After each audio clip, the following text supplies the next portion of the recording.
У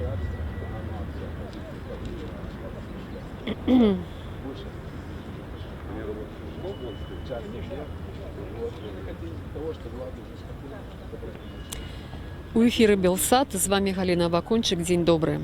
Сёння 33-я гадавіна аварыі на Чарнобыльскай атамнай электрастанцыі. З гэтай нагоды мы распачынаем прамую трансляцыю з месца, адкуль штогод вырушае традыцыйная вулічная жалобная акцыя «Чарнобыльскі шлях». Зараз я стаю каля кінатэатра «Кастрычнік». Удзельнікі акцыі «Чарнобыльскі шлях» штогод збіраюцца праз дарогу, праз праспект Незалежнасці каля Акадэмію навук на яе пляцоўцы. І адтуль вуліцамі Менску, праспектам, вуліцамі Сурганава ідзе да капліцы, Чарнобыльскай капліцы, каб ускласці кветкі да жалобнага знаку і узгадаць усіх ахвяраў трагедыі Чарнобыля. Гэта вулічная акцыя, якая праходзіла ўсе 30 гадоў пасля аварыі. Аднак сёлета гэтая традыцыя парушана. Літаральна за суткі да яе правядзення учора заяўнікі акцыі адклікалі сваю заяўку змены гарвыканкаму. Быў дадзены дазвол на гэтую акцыю, але заяўнікі склалі сябе усялякую адказнасць за гэтую акцыю і адклікалі гэтую заяўку. Тым не менш, зараз тут з намі стаяць заяўнікі, прадстаўнікі палітычных партый і рухаў, і я папрашу іх патлумачыць сітуацыю, пракаментаваць гэтую сітуацыю. І такім чынам са мной побач Вячеслав Сіўчык, лідар руху «Разам». Солідарнасці разам. Руху «Солідарнасці разам». Калі ласка, Вячеслав, раскажыце, хто заяўляў акцыю, якім чынам адбылася такая сітуацыя, што адклікалі сваю заявку? Справа тым, што было 3 заяўніка, в тым ліку адзін была руха «Солідарнасці разам», і пры падачы заяўкі адразу было напісана, што мы, як заўсёды, ахову правапарадку здзяйсняць будем уласнымі сіламі, і абсалютна нам не патрабуюцца так званыя паслугі міліцыі. Але в звязку з тым, што Лукашенко просто баіцца згубіць уладу, все роўна яны спрабавалі нам навязаць паслугі міліцыі, што абсалютна непрыемлема для мяне, напрыклад, асабіста, бо я не лічу, што нам трэба праплачваць тое, што нас будуць арыштоўваць, збіваць, што рабілася нават на санкцыянаваных акцыях неаднойчы. И лічу, что это порушены Конституция Республики Беларусь, международные пагаднения, якія Республика Беларусь заключала, якраз часы свабоды ўсходаў. Мы маем права, але ж гэтае права зараз у нас забрала ўлада, і практычна тое, што не будет традыцыйнага чарнобыльскага шляха в тым фармаце, што все звыкліся, это чарговая заслуга Александра Лукашэнкі, які адкрыта абвясціў, што пачынаецца вакханалія, вось гэтую вакханалію ён і вядзе. На вялікі жаль, на дзень волі з гэтымі драконаўскімі пастановамі нейкім чынам частка апозіцыі пагадзілася. Вот якраз при правядзенні чарнобыльскага шляха першая задача наша была это не пагадзіцца проста самой гэтай пастановай. Што і было зроблена, і ўлады практычна забаранілі чарнобыльскі шлях. Тым не менш, это традыцыйная акцыя, таму вы бачыце, людзі падыходзяць, таму што не было ніводнай абвесткі, каб людзі падыходзілі ні в СМІ, ні так, ніводная арганізацыя, напрыклад, мабілізацыю не праводзіла. Людзі падыходзяць, таму што яны проста звыкліся, што чарнобыльскі шлях мусіць адбывацца, і гэта не выпадкова, потому что Чернобыльская катастрофа это страшная рэч, 33-я гадзіна ўжо. І на вялікі жаль, правленне Александра Лукашэнкі, хаця і паспрабавала адмяніць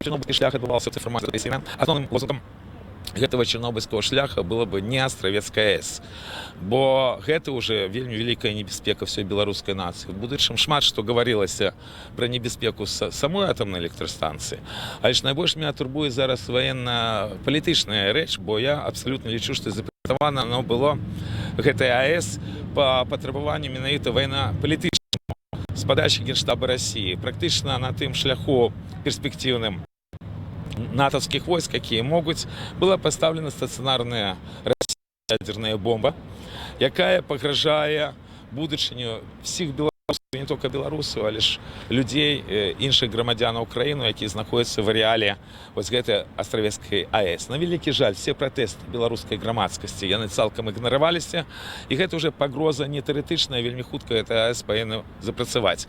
Вот улады мусіць, яшчэ адна з прычынаў іхняга разнузданых паводзінаў, яны просто баяцца выступать супраць России, выступает супраць любых российских проектов, выступает на такие вельмі беспечные нават для детей Лукашенко, его внуков.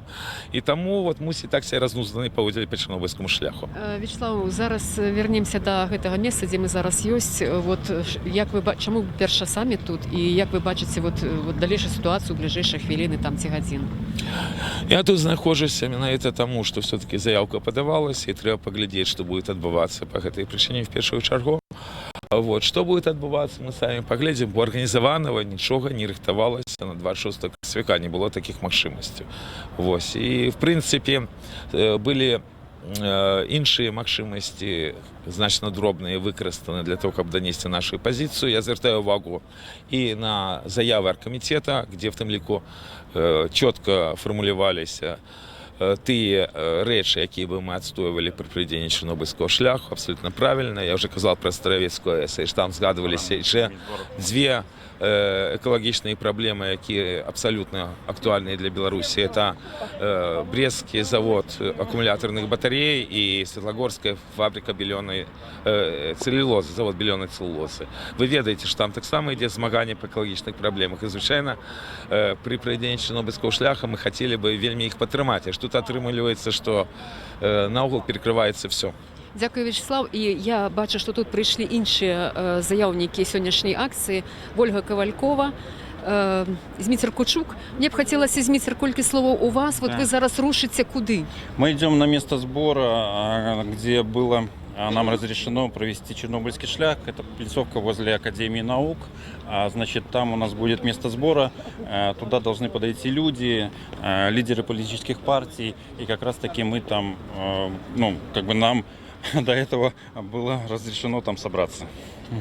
Що ви плануєте, як ви думаєте, яким чином будуть ніякі діяння, ті бездіяння далі? Мы, значит, придем туда на площадку и где-то 18:30 планируем, значит, пойти по тому маршруту, который был заявлен, в сторону там Сурганова на Каплицу, для того, чтобы, закончить нашу акцию там.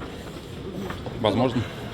Так можна сказати, що ця акція вона така хаотична, так? Наскільки я розумію, що відказаних за її немає і заявників фактично немає. Заявников здесь нету, отказных тоже нету. Это, в принципе, протест против того, что происходит как в стране, скажем, строительство атомной станции, протест против того постановления, которое, значит, запрещает нам выполнять, то есть ограничивает нас в конституционных правах на открытые уличные акции. То есть, к сожалению, сейчас все общественные организации, все политические партии не смогут в Беларуси провести ни одной разрешенной акции. И мы вынуждены как раз таки поступать такими радикальными, значит, методами и протестовать против как раз таки того постановления, протестовать против атомной станции, протестовать по того беспредела, который сейчас происходит в стране. Я думаю, что этот протест будет продолжаться и в парламентскую кампанию, и, возможно, как раз таки в 2020 году белорусы смогут выйти и сказать свое «нет» той власти, которая сейчас находится в Беларуси. Дякую велике. І ще одна заявниця, скажімо, була заявниця, так, Ольга Ковалькова. Що ви скажете? Да. Что вы скажете за сегодняшний день, вот як вы расцениваете эту ситуацию, як вы бачите себе у ёй и тых людей, які прийшли сьогодні? По-перше, відказність за тих людей, які прийдуть сьогодні. Ми сьогодні разом з тими, хто так само лічить, що гэты день важный у гісторыі Беларусі. І треба нагадувати про те, що Чорнобиль був у нашій гісторыі, і ён працягваецца, яго наступствы да гэтага працягваюцца. Таксама пытанне будаўніцтва Стравецкай АЭС, якая ў гэтым годзе будзе ўведзена ў эксплуатацыю ў канцы года. Гэта таксама тэм, якую варта нагадаць падчас гэтага дня. І, канешне, пра тое, што казаў Зміцер, гэта пытанне адмены пастановы Савета Міністраў, якая рэгламентуе сёння непамерныя кошты за реалізацію нашого конституційного права. Сьогодні в інтернеті створена петиція за адмену гэтай постанови, обґрунтована, яка буде накірована у Совет міністрів. Тому я звертаюся до всіх громадян Білорусі, каб ми так само виказали свою громадянську позицію, коли ми зараз промовчимо і скажемо, що так, улады робяць усё, каб забараніць наше права, там адабраць у нас права на мірныя акцыі пратэсту, то надалей ні адзін чалавек у Беларусі не зможа гэта права бясплатна рэалізаваць, трэба будзе аплошваць. Таму мы павінны змагацца за адмену гэтай пастановы. Я думаю, што вось чарнобыльскі шлях, на жаль, дзень волі, а потым чарнобыльскі шлях паказалі дзеянне вось гэтай пастановы на практыцы. І, на жаль, вось мерапрыемствы, якія носяць некамерцыйны характар, яны сёння прыраўніваюцца да мерапрыемстваў, якія ставяць за мэту атрыманне прыбытку, але гэта не так, і у грамадзян Беларусі павінна быць права на мірныя сходы і выказванне той думкі па тых падзеях, якія ў Беларусі адбываюцца. Вынік тых падзей, якія былі 25 сакавіка і па-за ім, я ведаю, што заяўнікі мусілі несці адказнасць за гэту сплату і нават былі выкліканы ў суд. Што, які вынік гэтай сітуацыі? А суд будзе ў панядзелак, і мне як юрысту, канешне, глядзіце, сітуацыя такая, што на практыцы мы паглядзелі, што адбываецца. Ёсць грамадзянскае заканадаўства, якое рэгулюе сёння дамоўныя адносіны, а ёсць яшчэ і кодэкс аб адміністрацыйных правапарушэннях. Сітуацыя з днём волі паказала, што мы не толькі павінны аплошваць за паслугі міліцыі, але мы яшчэ будзем прыцягнуты да адказнасці як арганізатары за тое, што мы цягам 10 дзён не аплацілі гэтыя паслугі. Атрымоўваецца, што дзяржава сёння зрабіла ўсё так у заканадаўстве, каб спагнаць грошы як мага болей, і рэальна мерапрыемства будзе каштаваць на дзень волі ў 3 разы болей, а можа быць нават і суд камяру, што панядзелак будзе суд у 4 арганізатараў і ў мяне ў тым ліку. Дзякуй вялікі, дзякуй. Ну, вось такім чынам нагадаю, што заяўнікі акцыі прыйшлі сюда да пляцоўкі каля Акадэміі навук, дзе традыцыйна адбываецца месца збору удзельнікаў чарнобыльскага шляха. І паколькі, можа, нават і не ўсе людзі ведалі, што заяўнікі адклікалі сваю заяву, што раней было абвешчана, што заяўка задаволена Менгарвыканкамам, таму людзі збіраюцца на гэтым месцы. Як будзе далей, вот арганізатары кажуць, што магчыма яны пройдуць да таго ж самага месца, дзе і планавалі, тым жа самым шляхам. Пакуль што будзем бачыць, як будуць развівацца бліжэйшыя падзеі. Сапраўды тут бачым, што ўжо некалькі дзесяткаў чалавек. Бачым, што прыйшоў праваслаўны святар, які часта бярэ ўдзел у такой вулічнай акцыі. Пакуль все на месцы.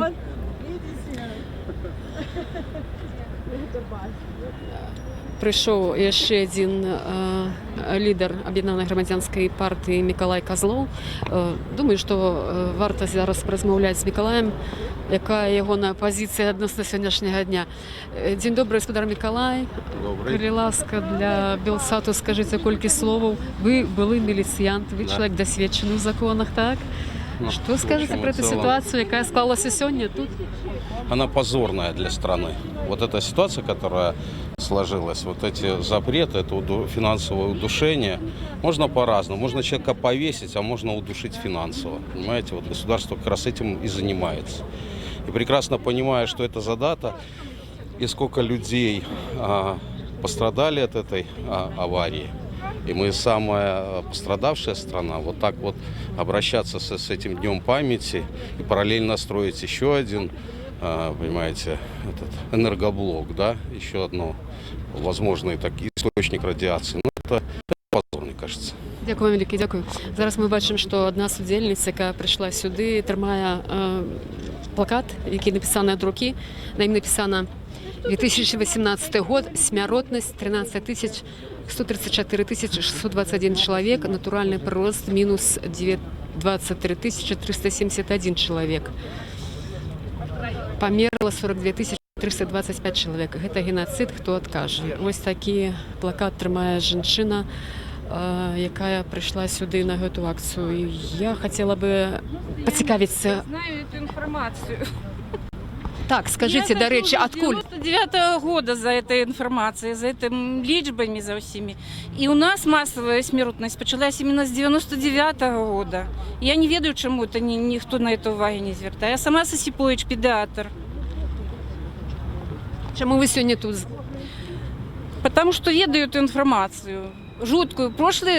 На прошлый Чернобыльский шлях я ехала, глядела, шукала информацию. Померла 7 тысяч за 3 месяца.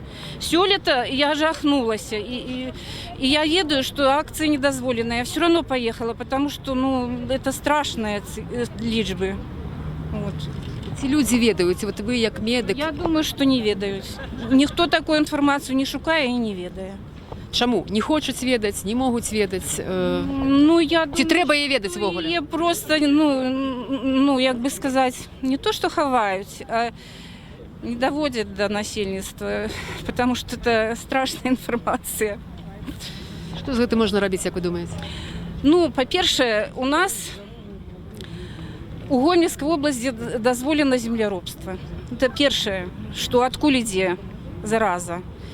Другое, мы не ведаем, якое у нас харчевание. Все продукты, которые экстра идут за мяжу. Что мы едим, мы так само не ведаем. Мы не можем проверить. По-другое, что мы пьем. Например, у меня в водопроводе вода, и там одно, что и ржа, другое поставишь, отстається слизи, там куча. І я не ведаю, ахове здоров'я треба, я не ведаю, яку вже увагу звертати на це. Дякую велике, дякую.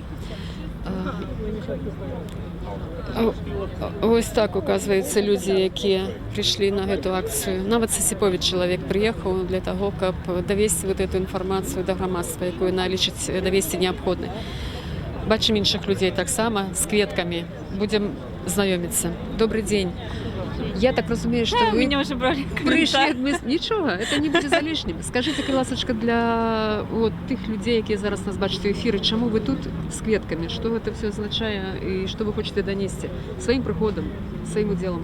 Потому что, я тут с кветками, потому что 33 года тому отбылася подія, которая вельмі моцна паўплывала і на маё жыццё таксама, і на жыццё вялікай часткі беларусаў. І гэта немагчыма забыць, і тыя, хто кажуць, што Чарнобыль ужо прайшоў і што распаліся все гэтыя часціцы, я лічу, што гэта так это несумленна, гэта неправда, і нельга такія рэчы забываць, таму што мы будуем АЭС, што будзе праз год, праз 2 ніхто не ведае. Дякую вялікі, дякую. Пакуль мы тут знаходзімся, пакуль падходзяць людзі, хтосьці выказвае свае меркаванні, я б, можа быць, колькі словаў згадала пра гэтую трагедыю, пра гэтую аварыю на Чарнобыльскай АЭС, пасля якой мінула 33 гады. Гэта вырасла новае пакаленне людзей, якія ўжо даўно ўвайшлі ў дарослае жыццё, якія нарадзіліся ўжо пасля гэтай аварыі. Зараз вельмі актыўна гаворыцца пра тое, што мінуў час, што гэтая трагедыя ўжо прамінае, яна ў сённяшнім дні, у кожным дні. Пра гэта кажуць навукоўцы, даследчыкі. Але пра гэта крыху пазней. Я нагадаю, што аварыя адбылася ў ноч на 26 красавіка ў гадзіну 22 і мела такі магутны выбух, што літаральна 25-тонныя дахі гэтага рэактара былі паднятыя ў паветры і ўпалі ў разбуранае жэрла гэтага ядзернага рэактара. У паветры былі выкінуты сотні тонн радыеактыўных рэчываў. Тыя сведкі, якія выжылі, якія расказвалі пра гэтую трагедыю, расказвалі, што бачылі цыліндаабразны столб у небе, які свяціўся. Гэта былі тыя заражаныя часціцы, якія неслі ў сабе вялікую небяспеку для здароўя людзей. Цэзій, палоній, стронцый. Гэтыя часціны распаўсюджваліся на вялікія агромністыя тэрыторыі. Увогуле пацярпела 17 еўрапейскіх краін. Беларусь адна з найбольш. Навукоўцы кажуць, што 70% усіх асадкаў гэтых ападкаў выпала на тэрыторыю нашай краіны. Яна знаходзіцца ў 11 кіламетраў ад Чарнобыля. Працягну гэтую гісторыю праз колькі хвілін, а зараз паглядзім, што зараз адбываецца на пляцоўцы. Бачым шмат журналістаў, людзі з кветкамі вельмі шмат папрыходзіла, палітыкі ёсць. Ёсць святар праваслаўны, як я ўжо казала. Я хацела бы падысці зараз таксама да святара і таксама паразмаўляць з ім на гэтую тэму. Дзень добры. Белсад, калі ласачка, Можа, не ўсе ведаюць вас. Я ведаю, што вы шматгадовы ўдзельнік гэтай акцыі. Чаму вы сюды прыходзіце? Назавіце, калі ласка, і скажыце, чаму вы тут сёння ёсць? І не першы год, як я разумею. Я з'являюсь святаром Беларускай аўтакефальнай праваслаўнай царквы, чыні іераманах. І сам я родом з Веткаўшчыны. Так давялося. Было ў той час, вы ведаеце, даже на выселена ветка, а зараз уже объявили ее чистой зоной и даже пропановывают жилье для молодых семей, самое цікаве. Строят там домики. И меня удивляют относины наших уладов до нашего молодого поколения. Отрывается, что можно наш народ заселять там, где сами они туда навряд, чтобы поехали, я думаю. И как память даже сжилась, они, бачите, даже не дозволяют робить нам чорнобильский шлях, а память народа завсюди. Это той ознака народа, которая ведает свою життєві корані, ті здеки, які робилися над нею во все часы. Тому этот шлях для нас, для белорусов, должен быть не опошнім і завсюди заставатися в пам'яті. Дякую, Вікі. Дякую. Ми зараз тут стаємо на пляцоўцы каля Акадэміі навук і бачым, як з Акадэміі навук выходзяць людзі, якія сёння заканчваюць працу. Вельмі многія праходзяць міма і заходзяць вот у метро. Я бы хотела паразмаўляць з гэтымі людзьмі. Вот што яны думаюць, што яны ведаюць пра тое, што тут адбываецца і чаму яны праходзяць міма. Добрый дзень. Дзень добры. Пагаворыце з намі? Зараз паглядзім, што адкажуць нам іншыя людзі. Тут праходзяць проста вялікая колькасць працаўнікоў Акадэміі навук, іншых устаноў, напэўна.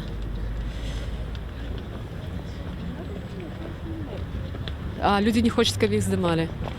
Так, не хочуць, каб іх здымалі. Ці хочуць, каб размаўлялі, зараз паспрабуем. Добрый дзень. Калі ласачка, паразмаўляйце з намі. Не, дзякую. Не хочуць, каб размаўлялі. Зараз паспрабуем яшчэ паразмаўляць, спыніць каго-небудзь яшчэ з тых людзей, якія праходзяць міма вот гэтай сённяшняй акцыі. Вельмі цікавая прырода гэтай з'явы. Чаму людзі так, бачым, што разбягаюцца тыя, хто праходзіць міма, не жадаючы нічога размаўляць з намі. Добрый дзень.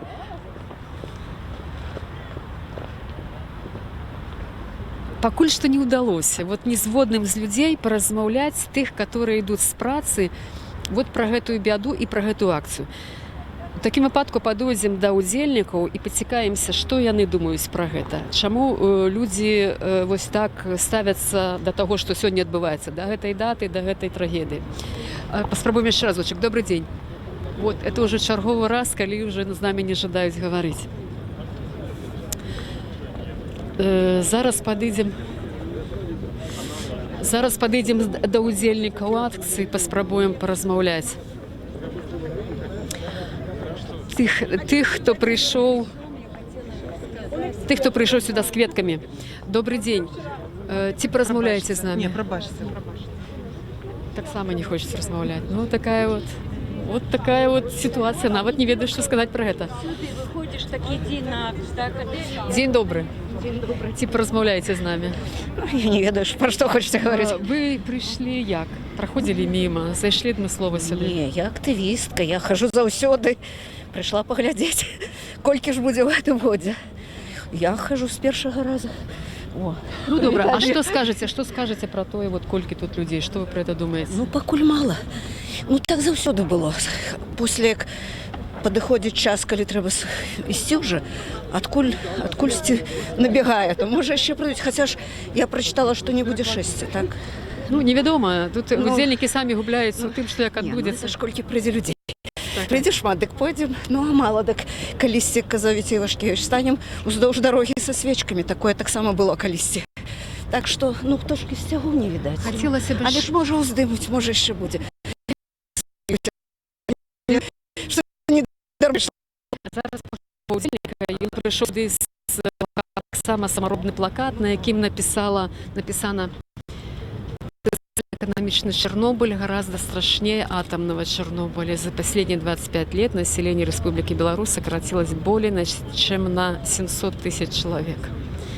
Зараз паспрабуем пазнаёміцца з гэтым чалавекам і пацікавіцца, чаму ён тут і менавіта з такім пасылам.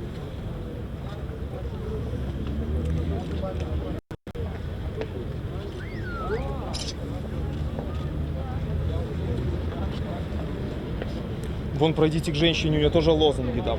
Ага. Пошлите сюда. Добрый день. Скажите, калі ласачка, хто вы, чаму вы тут, што у вас на плакаце, адкуль гэтыя звесткі, што вы хочаце імі сказаць? Я пришел сегодня, потому что сегодня 26-е, 33 года, как случилась эта страшная авария. Погибло много людей, но героям еще не отдали память. Не отдали. У многих отняли льготы, у многих сократили эти льготы. Это так и у нас, в Беларуси, так и в России, на Украине. Вот. Просто те люди, которые участвовали в этом беде, спасали весь мир. Спасали.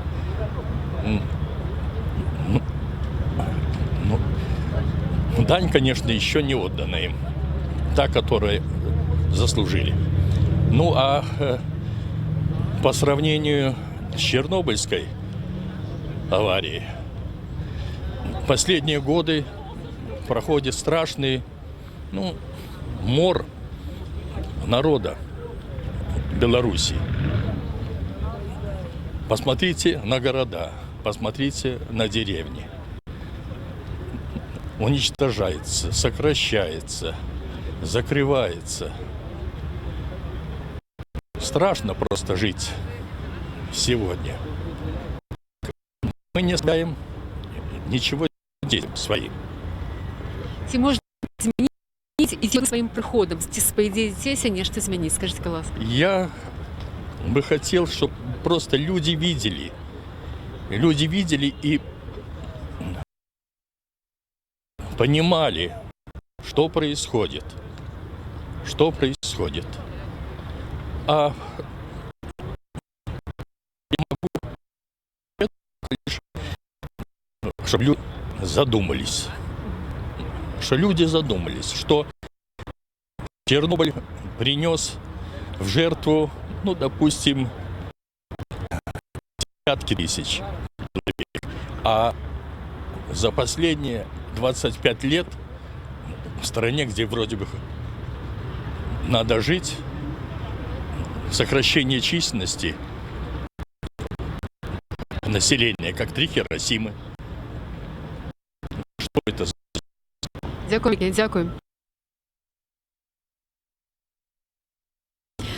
Зараз мы таксама перамесцімся яшчэ ад гэтай пляцовачкі бліжэй да цэнтру. Тут бачым узняты чырвона-белы сцяг. Ну і гэта, як бачым, наша вядомая гаспадарня Ніна Багінская.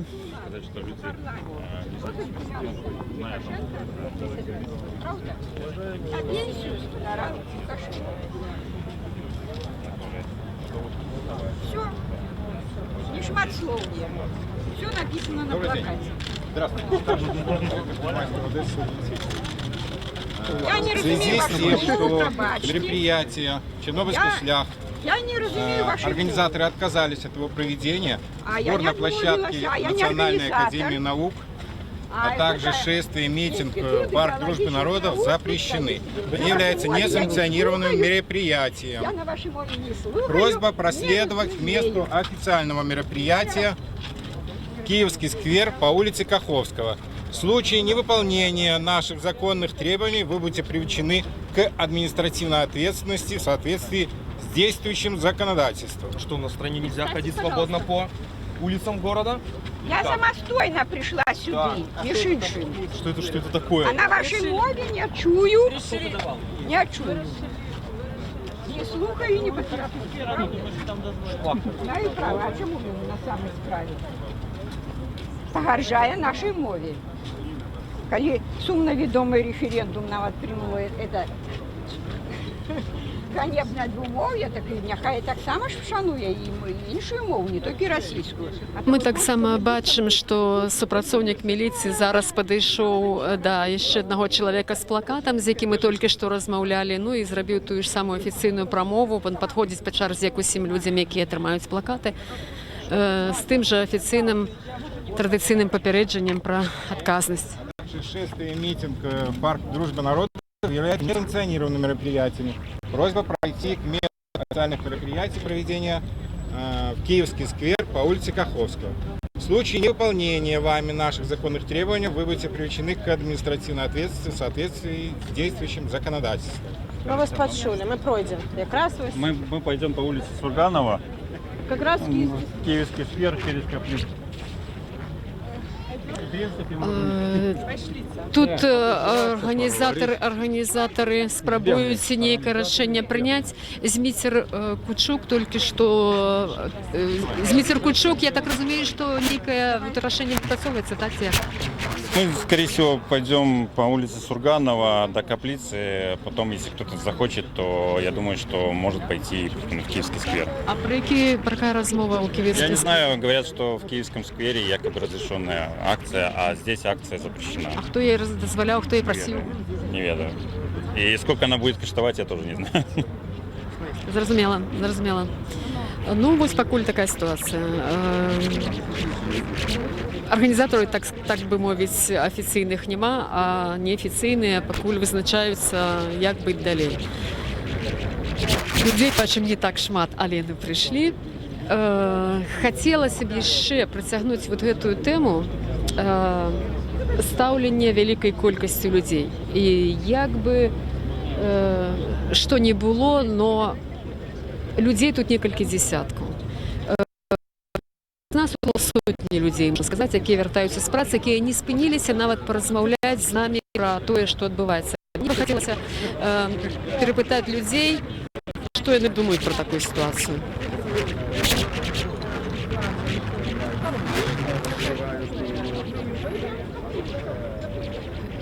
Бачимо, що все ж таки організатори, були заявники сьогоднішньої акції, не вирушають на проспект. Як уже казав Зміцер, магчимо пройти тим же самим маршрутом, який вони просили, який був дозволений, пройти тим маршрутом до Каплиці, традиційним маршрутом, який відбувається щогод. Пройти до тієї Каплиці. Ну, але поки що ось так припинилися. Поки ось так от припинилися.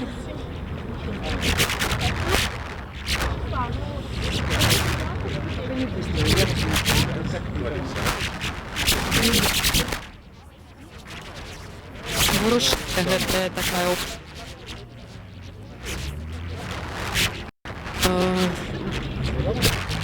ходник. У тим, яким звичайно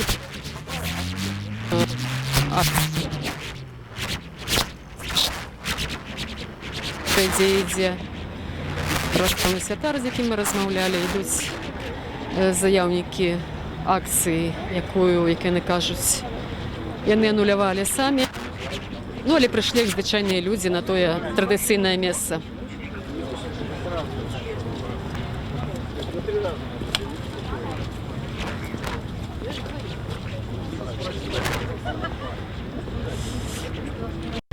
Пакуль мы тут идем гэтым шляхам, только что вырушили, я бы хотела еще так само продолжить вот эту говорку про саму Чорнобильскую аварию, про значность и глубиню этой трагедии и беды для нашего народа и для многих народов. Так вось, у тую ноч на 26 красавіка У выніку выбуху, як я ўжо казала, у паветра былі выкінуты сотні тонн радыяцыйна забруджаных рэчываў. Гэта была аварыя, з якой не маглі даць рады тагачасныя тэхналогіі, тагачасныя ўлады, бо яны проста не ведалі, як гэта рабіць. Не было патрэбных сродкаў. Тэхніка, якая працавала па ліквідацыі этой аварыі, выйшла са строя за некалькі дзён. Яе ліквідоўвалі людзі, апранутыя ў нейкія падручныя, можна сказаць, спецсродкі. Гэтыя людзі атрымалі вялікія дозы радыяцыйнага забруджання.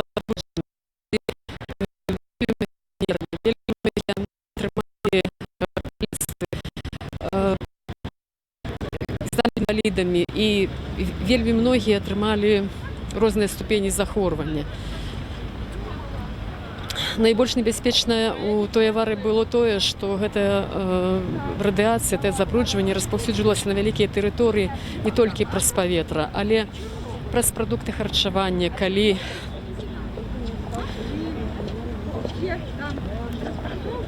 у ежу ўжываліся прадукты з зараджаных тэрыторый.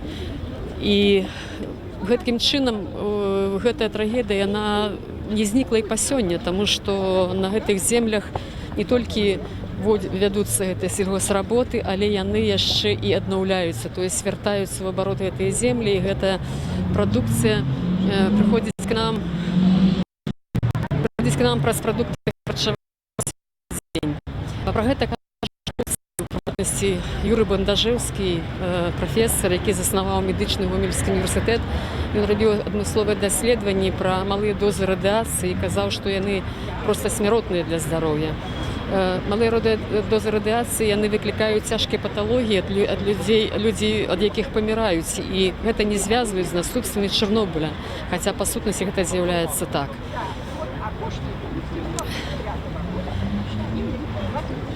Сёння гэтая праблема нікуды не знікла, кажуць іншыя навукоўцы, і таму казаць, што яна з гадамі знікла, не выпадае.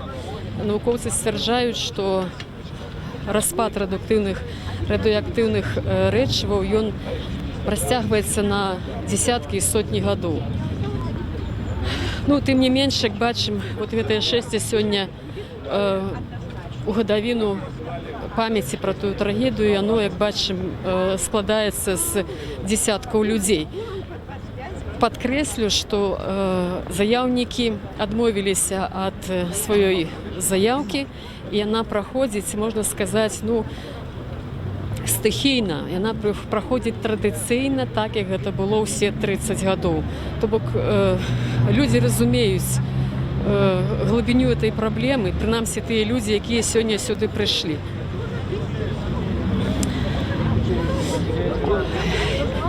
І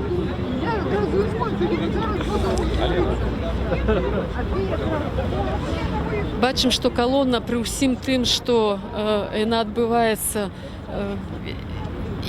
як я ўжо казала, што акцыя праходзіць, можна сказаць, стыхійна.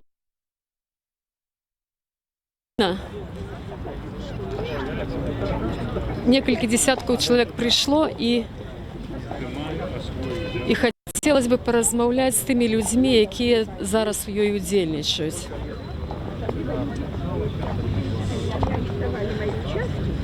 Пытались продавать. Мы в Беларуси землеробчая нация, мы шкодуем свои участки, землю. Так люди, нават, которые не удельничают в акциях, подходили ко мне, а что у вас участки? Спадарня Ніна Багінская. Так, дзень добры. Цяпер размаўляем мы з вами крыху. Скажите, калі ласка, што вы думаеце пра сённяшнюю акцыю? Пра тое, што папярэджваюць не збірацца, пра тое, што людзей не шмат прыйшло. Чаму вы прыйшлі? Шмат, гэта понятно. Чаму? Люди не хочуць связываться с гэтай уладай. Не хочет по разным причинам. Кто потому, что учится, кто потому, что работает, кто пенсию не хочет лишаться. Бо улада теперь жорсткая. Все свои выселки она поставила на то, как штрафовать людей. Бо казна пустая. Вот на падтрыманне міліцэйскай, судовай, гэтай пракурорскай сістэме яны і знімаюць гэтыя штрафы. Ну, то, что люди не много прошли, так это завсёды так. Напевно, так оно і потрібно, бо політики удельничають менше 25-30%. То бок ви лічите, ставитеся спокійно до такої невеликої кількості? Нормально. Але ж я лечу та нахабство, с которым они почали сдирать с людей на организацию таких, быцем бы таких акций. І святкування на 25 соковика на утримання милиции Аховых, от чего они нас оховывают, неведомо. И на эту, на, как? Так, Дараніна. Кажите. На хуткую допомогу нам гэта не патрэбна. Нехай нас не ахоўваюць, хуткая дапамога, калі нам што дрэнна будет, так мы і самі справімся. Нам гэта не патрэбна. Калісьці ніхто з нас не брал грошай, і я лічу, што гэта не трэба ім даваць ні капейкі. Народ ідзе і памінае сваю бяду. Знак бяды гэта папярэджанне усім астатнім краінам аб тым, што атамныя станцыі небяспека. Трэба нам, землянам, ужываць альтэрнатыўныя. Ветер, солнце, энергія воды, на што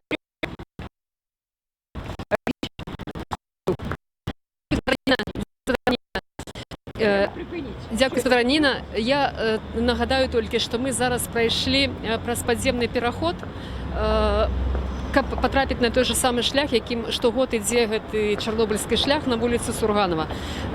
Тыя людзі, якія ідуць гэтым шляхам, не парушаюць ніякія правілы дарожнага руху, ідуць ходнікамі, і вот такім чынам зараз мы выйшлі з перахода, каб далей працягваць гэты шлях.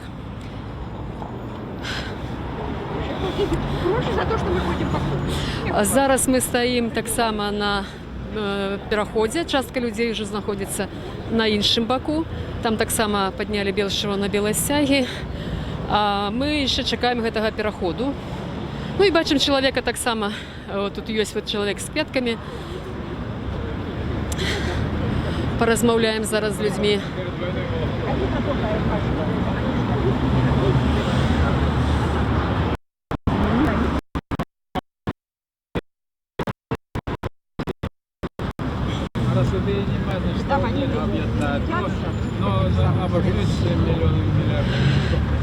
Зараз зеленое святло, идем далей, праз пераход далучацца, даганяць іншую частку удзельнікаў.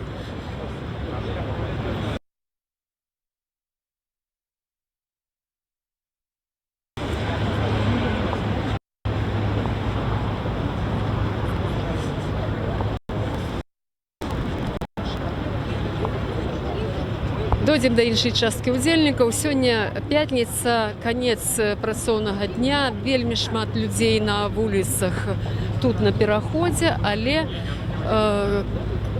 калона, бачым, што яна ўжо павялічылася, і так даволі цяжка вызначыць, хто удзельнік, хто мінак у гэтай акцыі.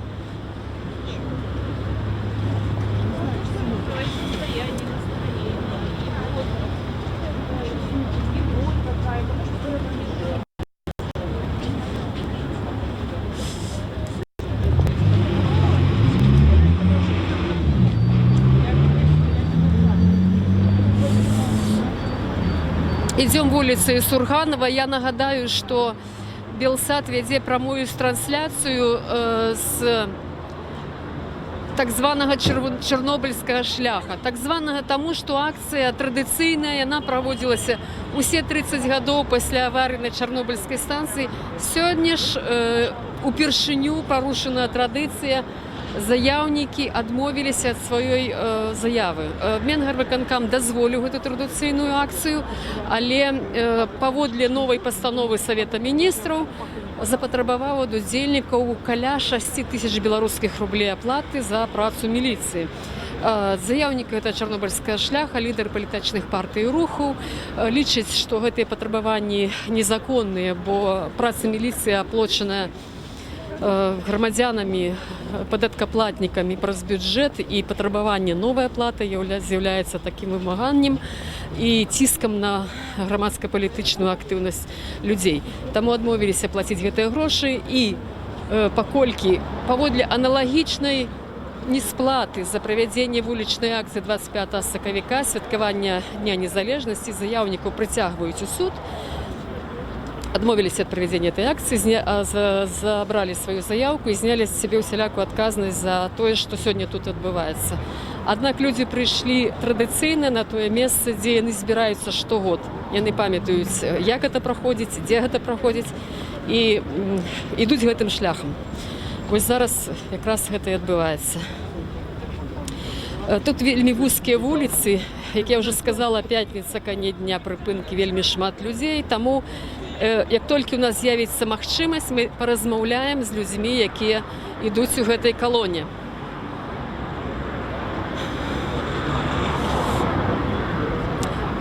Тут бачым маладога чалавека. Давай, жыве Беларусь. Будзем знаёміцца. Ну, я ведаю, што вы той юнак, які зусім недавно быў у Курапатах, так? Калі зносілі крыжы, які маліўся, удзельнічаў у малітвах у гэтых шэсцях крыжовага шляху, так? Скажите, назовите сябе, колькі вам гадоў і чаму вы сёння тут? Чаму вы былі ў Курапатах? Чаму вы тут? Район 15 год, я уже які по факце, ці можна лічыць, што чарнобыльскі шлях таксама, ну магчыма таксама тут за Курапаты, як бы таксама молімся і ходзім таксама ў падтрымку Курапатаў супраць гэтага крыжовага знішэння. Ну, што можна сказаць? Ну, пачаўся ціск вось пасля таго, як я наведаў тую малітву на пляцы Волі. Пачаўся ціск у мой бок з боку сацыяльных педагогаў, настаўнікаў, дырэктараў. Таксама запрасілі маіх бацькоў на камісію па справах непаўнагадовых і казалі, што там будуць абмяркоўвацца пытанні наконт таго, каб ставілі мою сям'ю на СОП і мяне таксама на падлік у міліцыі. А з якой прычыны? З якой прычыны? Што значыць? 23-4 ўзял несанкцыянаваны мітынг у 6, хаця я казаў, што я удзельнічаў у малітве, то бок маліцца я магу паўсюль, мяне ніхто не забараняе, і я маю на гэта поўнае права. Ну, гэтыя людзі мяне паслухалі, і непасрэдна мае бацькі, непасрэдна настаўнікі, магчыма, міліцыя, там нейкія больш вышэйшыя органы, і вырашылі вынесці такі злачынскі сапраўды прыгавор, выпісалі штраф 50 базавых. Для твоих бацькоў? Так, 50 базавых, але ж я не ведаю дакладна, так як бацька інфармацыі, шчыра кажучы, не дзеліцца. Так, казаў, мабыць, ён і пахарачыўся, таму што я глядзеў, што па гэтай першай частцы, за якую мяне прапісалі, маглі даць толькі 30 базавых. Што казаць? Ну і казалі, што таксама на камісіі ўжо скажуць канкрэтную лічбу, што плаціць. Бацька таксама мой адмовіўся ад дапамогі з боку праваабаронцаў, з боку праваабарончага цэнтра «Вясна», нават з боку тых людзей, якія пісалі мне ў Фейсбуку, шмат чалавек, якія пісалі, што яны хочуць падтрымаць мяне матэрыяльна, то бок талакой сабраць грошы на плату штрафу. Таксама адмовіўся, казаў, што ён будзе плаціць сам.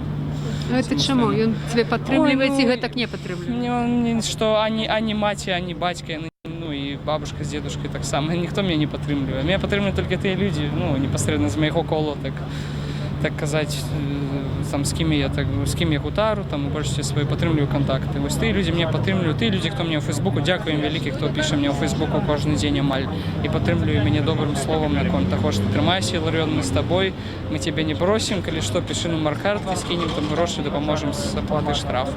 Я кажу, дзякую вялікі, пакуль што нічога не трэба, дзякую вам велічэзнае, дзякую за тое, што падтрымліваеце мяне маральна, па-першае, па-другое.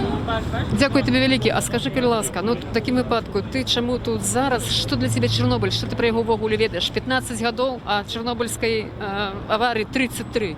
Так, ну, таксама я чарнобыльскі шлях і на прошлым чарнобыльскім шляху быў, а далей ўжо, шчыра кажучы, не памятаю, магчыма, таксама хадзіў. Ну, я моцна так не свяціўся, як вы разумееце, таму што я тады баяўся зноўку гэтай расправы злачынскай, гэтай жорсткай. Вось. Чорнобиль для мяне, па-першае, гэта зноўку злачынства. Ну, злачынства з боку Саветаў, з боку СССР, таму што яны скрывалі, асабіста для беларусаў скрывалі тое, што ну, сапраўды было. І калі б ну, наш ненацыянальны такі, скажем, наш ненацыянальны рух пачатку 90-х гадоў, там, уключае Зенона Станіславіча, дарэчы, яго нядаўна было свята, дзень нараджэння, 75 год, юбілей амаль. Вось. Калі б не гэты рух нацыянальны арыентаваны, то, магчыма, б ніхто і не даведаўся пра Чарнобыль і як ён паўплываў непасрэдна на тэрыторыі Беларусі, там Палесі, гэта тэрыторыі, якія былі бліжэйшыя да Украіны. Што твои одноклассники, што твои сябры блізкія пра гэта кажуць? Напэўна ж вядома, што адбываецца. Вот што, як яны рэагуюць на твою пазіцыю? Ой, ну насамрэч, большасць маіх аднакласнікаў мяне падтрымлівае, не толькі аднакласнікаў, просто паплечнікаў, маіх нейкіх аднадумцаў. Яны ўсе кажуць мне: Іларыён, дзякуй тебе вялікі, што ты на нас моладзь не дрэнным словам, а добрым толькі нас так як бы паказваеш там грамадскасці. Я кажу: ну дзякуй вам, што мяне таксама падтрымліваеце. Вось маю сябра, напрыклад, з класа майго. Там такіх таксама большасці там з большасці пазіцыяў такіх радыкальных таксама хоча штось змяніць як мага хутчэй. Ось. Бел-чорно-белый сцяжок носіць, там всякая такая справа, там значкі. Это такі пакуль такі пачатак, скажем так, як у мяне было. Спадзяванне большае ёсць? Так, магчыма, ён таксама будзе наведваць са мной нейкія. Ну, на Курапатах уже быў, таксама на варце быў. Так што яму недалёка засталося, можна сказаць. Дзякуй вялікі. Ну, добрага дня. Жыве. Вось так пагаварылі з прадстаўніком ці не наймалодшага пакалення, юнага прынамсі, якія тут удзельнічаюць у гэтай акцыі.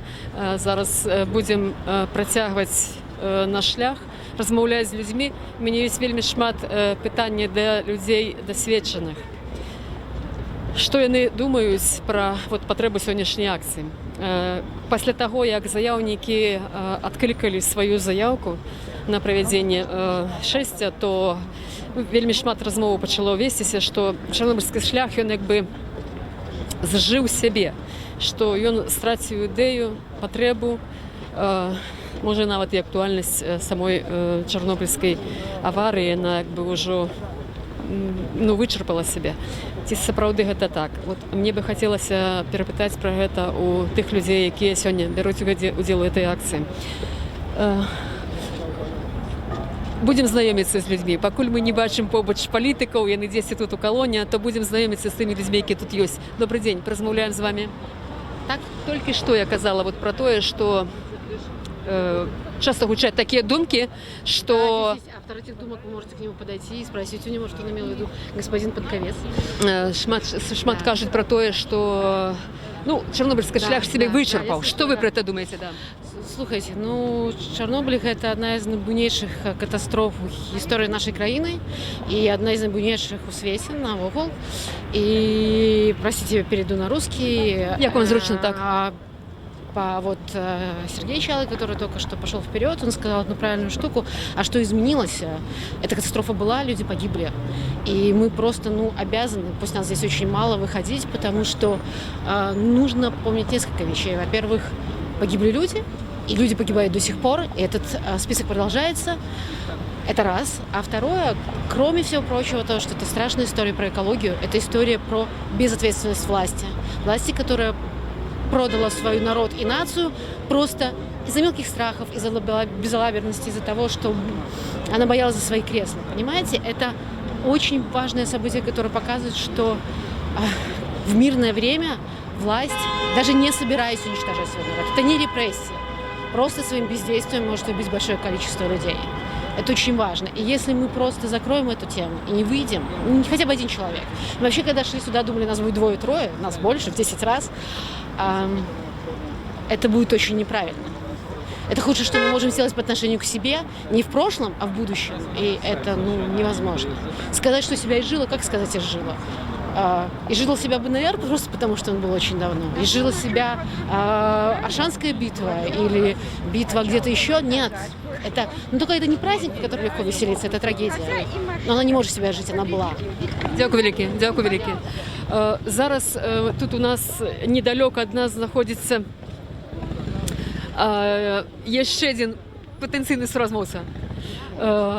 Не ўсе гатовы размаўляць, людзі маюць на это права, хтосьці можа не мае зараз такога, ну, ці жадання, ці магчымасці.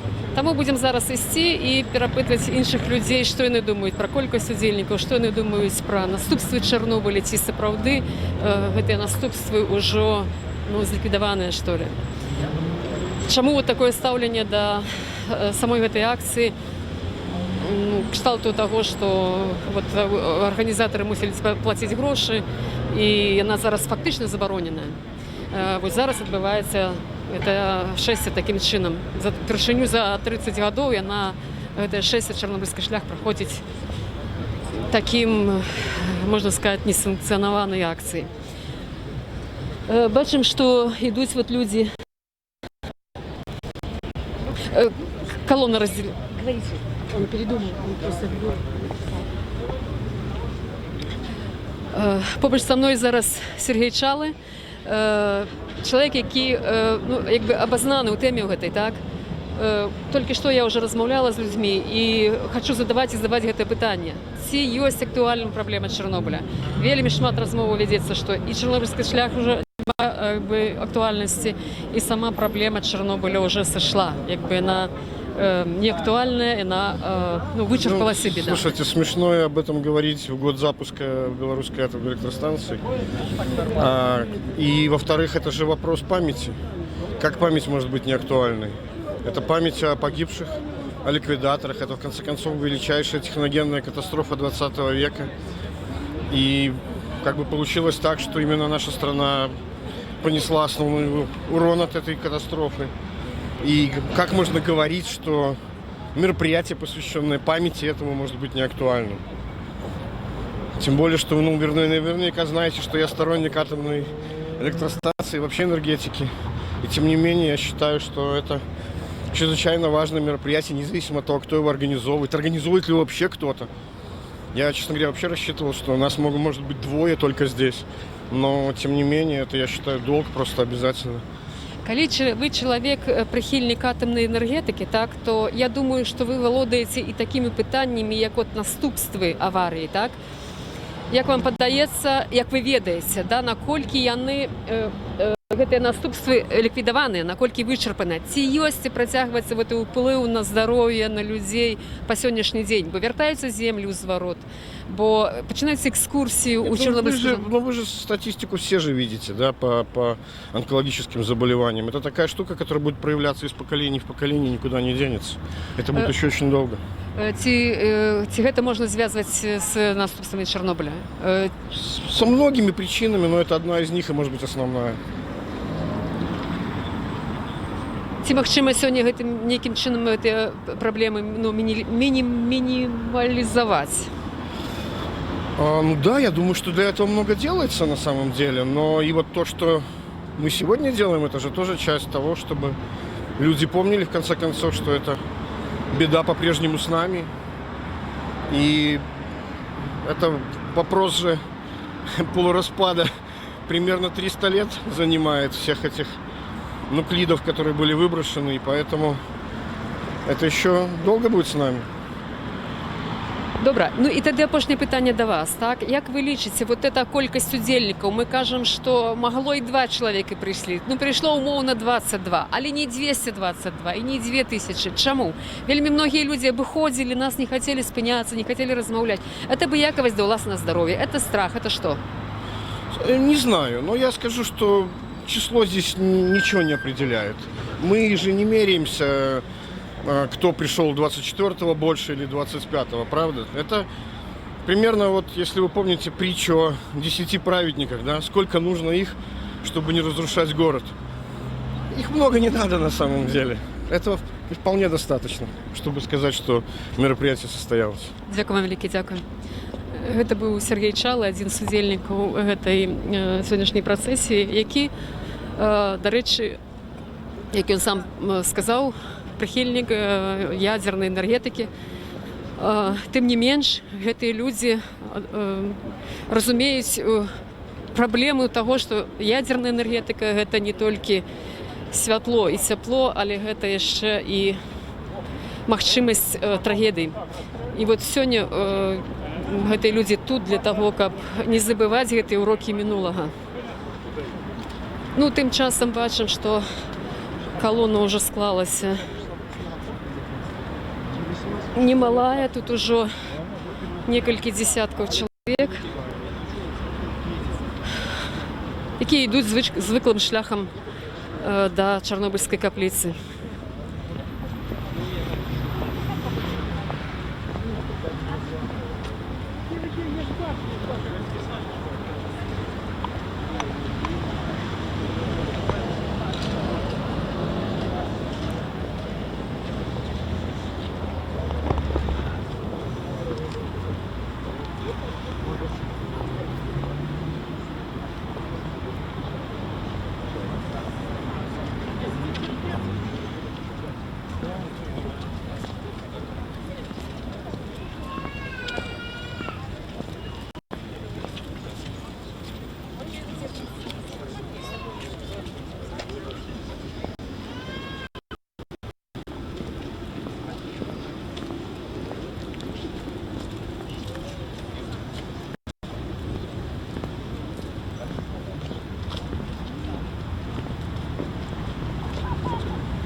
Ну, гэткім чынам бачым, што на пачатку калоны ідуць заяўнікі акцыі, лідары палітычных партый. Ну, я яшчэ раз скажу, што сённяшні чарнобыльскі шлях ідзе нетрадыцыйным чынам. Кожны год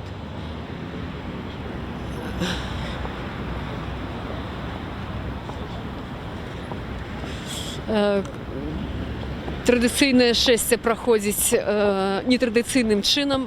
Заяўнікі адклікалі сваю заяўку, якую дазволіў Менгарвыканкам, але яны яе забралі на знак пратэсту супраць таго, каб не плаціць сродкі міліцыі, каб не плаціць грошы міліцыі паводле новай пастановы, гэта 6 000 беларускіх рублёў. Знялі себе усялякую адказнасць за эту акцыю. Тым не менш, прыйшлі людзі на тое ж самае месца збору і ідуць тым жа самым шляхам чарнобыльскага шляху, як гэта было ўсе 30 гадоў. І вось, незважаючы на гэтыя умовы, тут сабралася каля 50 чалавек. І вот, як паведамляюць нашы рэжысэры, нагадаю, што Белсат вядзе прамую трансляцыю з гэтага нетрадыцыйнага чарнобыльскага шляху. Так вось, паведамляюць нашы рэжысёры, што нас зараз глядзіць каля 500 чалавек. Ну, такім чынам, бачыце, колькасць удзельнікаў, можна сказаць, павялічваецца. Хаця, як казалі тут людзі, якія ёсць у гэтым шэсце, што важна не колькасць, але ўсё ж такі важны чын. Нават некаторыя казалі, што нават былі гатовыя к таму, што прыйдзе 2 чалавекі. Ну, аднак, як бачым, прыйшло значна больш.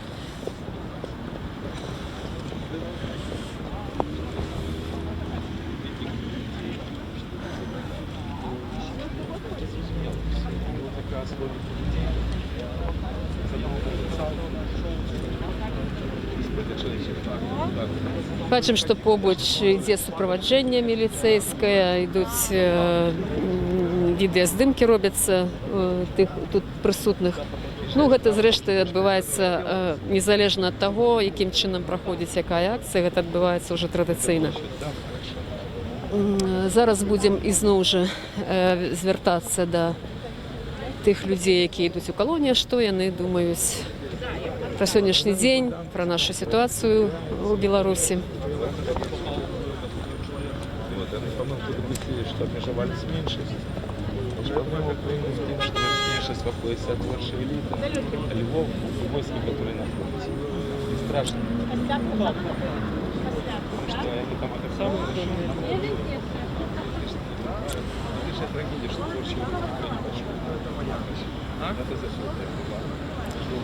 Я би хотіла зараз порозмовляти з Дмитром Кучуком, одним з удельників, одним з, як вас Дмитрий назвать, один з былых заявників, так? Як? Не, я заявником в этом году не был, потому что у меня был протокол за Островецкий шлях. Имели право, да? Не, да, надо было год ждать, чтобы сняли санкции, но думаю, что в этом году санкции будут. Питання не в гэтым. Я хотела вас перапытаць вось тое, што тут ёсць у гэтай калоніі людзі, якія кажуць, што яны выказваюцца за ядзерную энергетыку, тым ліку за беларускую АЭС. Ну, адзін з пасылаў вот гэтага чарнобыльскага шляху сёлетняга, да, які планаваўся быць такім вот афіцыйным, все. Адзін з пасылаў супраць будаўніцтва этой станцыі, да? Вы на какой позиции и чему? Ну, зеленые всегда выступали с позиции того, что мы против любой ядерной энергетики. То есть мы выступаем, потому что мы считаем это небезопасно. И само движение зеленых, оно как раз-таки начиналось на антиядерной тематике. И если люди действительно придерживаются ценностей зеленых, то, конечно же, они будут протестовать против именно атомных. Это не важно, там в Беларуси, в Европе, не знаю, по всему миру зеленые всегда были в авангарде протеста против атомной энергетики. Как против и насилия всегда были пацифистами. Но вот если посмотрим сейчас протесты, которые происходят в Европе, то очень много идет протестов сейчас за климат. И как раз таки зеленая энергетика. Во-первых, по-моему, Европарламент признал вот совершенно недавно о том, что ядерная энергетика не может считаться зеленой. И то, что вот там наши энергетики говорят, там Росатом хочет говорить о том, что типа вот атомная энергетика является зеленой. Нет, к сожалению, это просто мифы, которые вот нам хочет навязать там Росатом в частности, либо там атомные там, физики, там, не знаю, там, кто там еще об этом часто говорит. Тыя людзі, якія выступаюць за ядерную энергетыку, кажуць, што гэта ёй няма альтэрнатывы і што без энергіі сёння як у сучасным свеце, да, якая спажывае все больше и больше этой энергии патрабуе. Что вы на это скажете? Ну, во-первых, ядерная энергетика – это самая небеспечная энергетика и самая дорогая. Мы сейчас вот очень активно и очень много инвестиций вкладывается как раз-таки в зеленую энергетику. Это если вы там вложились фактически там ветряк, значит, который стоит там $1 миллион, то он там через 5-7 лет может окупиться и приносить вам прибыль, не в зависимости, скажем, от выбросов, там, от каких-то других вариантов. То есть и вот с этой точки зрения уже немножко потерялся в вашем вопросе. Тым сэнсе, што чаму супраць ядерной энергетики, якія аргументы супраць яе, супраць той же станции. Калі заявку рабілі, что... Давайте вернемся к нашей белорусской. Конечно, так. Во-первых, в Беларуси мощности по энергетике составляет, по-моему, 8,5 мегаватт. Потребляем мы сейчас где-то порядка 6,5 мегаватт. То есть нам сейчас атомная, значит, станция, она фактически нам не нужна, потому что мы не используем таких мощностей. То есть продавать куда-то электроэнергию мы не можем, потому что есть решение тех же правительства Литвы, есть закон, по которому они отказываются подкупать у нас в любом случае любую энергию, там, зеленую, то есть у них такое решение политическое. Это вот таким основным моментом. Ну и в то же время, то есть рыночных механизмов для того, чтобы, руководствоваться просто рынком, если бы у нас была необходимость в этом, конечно, может быть, там нужно было искать источники электроэнергии, но сейчас такой необходимости нету. И самое интересное, нет решения, куда... кто будет потребителем этой электроэнергии, потому что, если есть переизбыток мощности, зачем нам еще строить, увеличивать наши мощности на 17-18%, потому что, на самом деле, атомный реактор не так-то просто вступить, то есть, если мы его остановить, если мы его запустили, то все, то есть, значит, если мы туда загрузили топливо, то фактически мы должны выводить это в течение 40 лет, и, значит, и потом платить фактически такую же стоимость, сколько сейчас стоит атомная, значит, станция, за то, чтобы вывести с эксплуатации эту станцию. И есть последние данные по поводу того, что, значит, вот есть проблема с ядерными отходами, на самом деле, потому что у нас нет постановления, еще не подписано до сих пор постановление с Российской Федерации, по которому они обязуались взять на переработку, а потом вернуть вот эти вот переработанные отходы на территорию Беларуси. До сих пор этого постановления нет. И там говорят, что там они собираются возить топливо, там, не знаю, там осенью, либо там зимой. То есть они обещали еще прошлым летом, но у них не было ни лаборатории для того, чтобы проверить качество этого топлива, значит, и не было еще даже спроектировано площадки для того, чтобы хранить вот эти ядерные отходы временно хотя бы. И нету постановления с Российской Федерации о том, что она у нас возьмет эти отходы.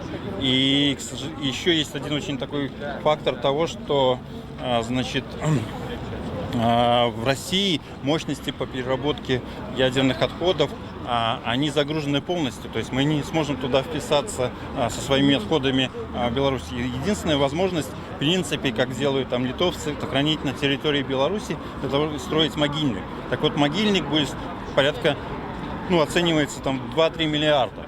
То есть, и самое интересное, если мы загрузим топливо, через 1,5 года мы должны будем вынять это ядерное топливо. И у нас нету инфраструктуры, нету ничего для того, чтобы запускать эту атомную станцию. Об этом утаивают энергетики, но реальность такова.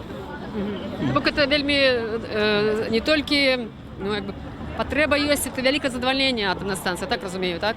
Во-первых, это политическое решение. То есть это политическое решение, то есть в нем нет экономики. То есть это решение просто было принято не знаю, одним человеком, без согласования, допустим, с белорусскими жителями, потому что в Литве, допустим, проводили референдум, и литовцы сказали, что мы не хотим развивать, то есть строить еще станцию атомную. То есть, если политики, должны как-то оценивать то, что потребность людей, да, то есть.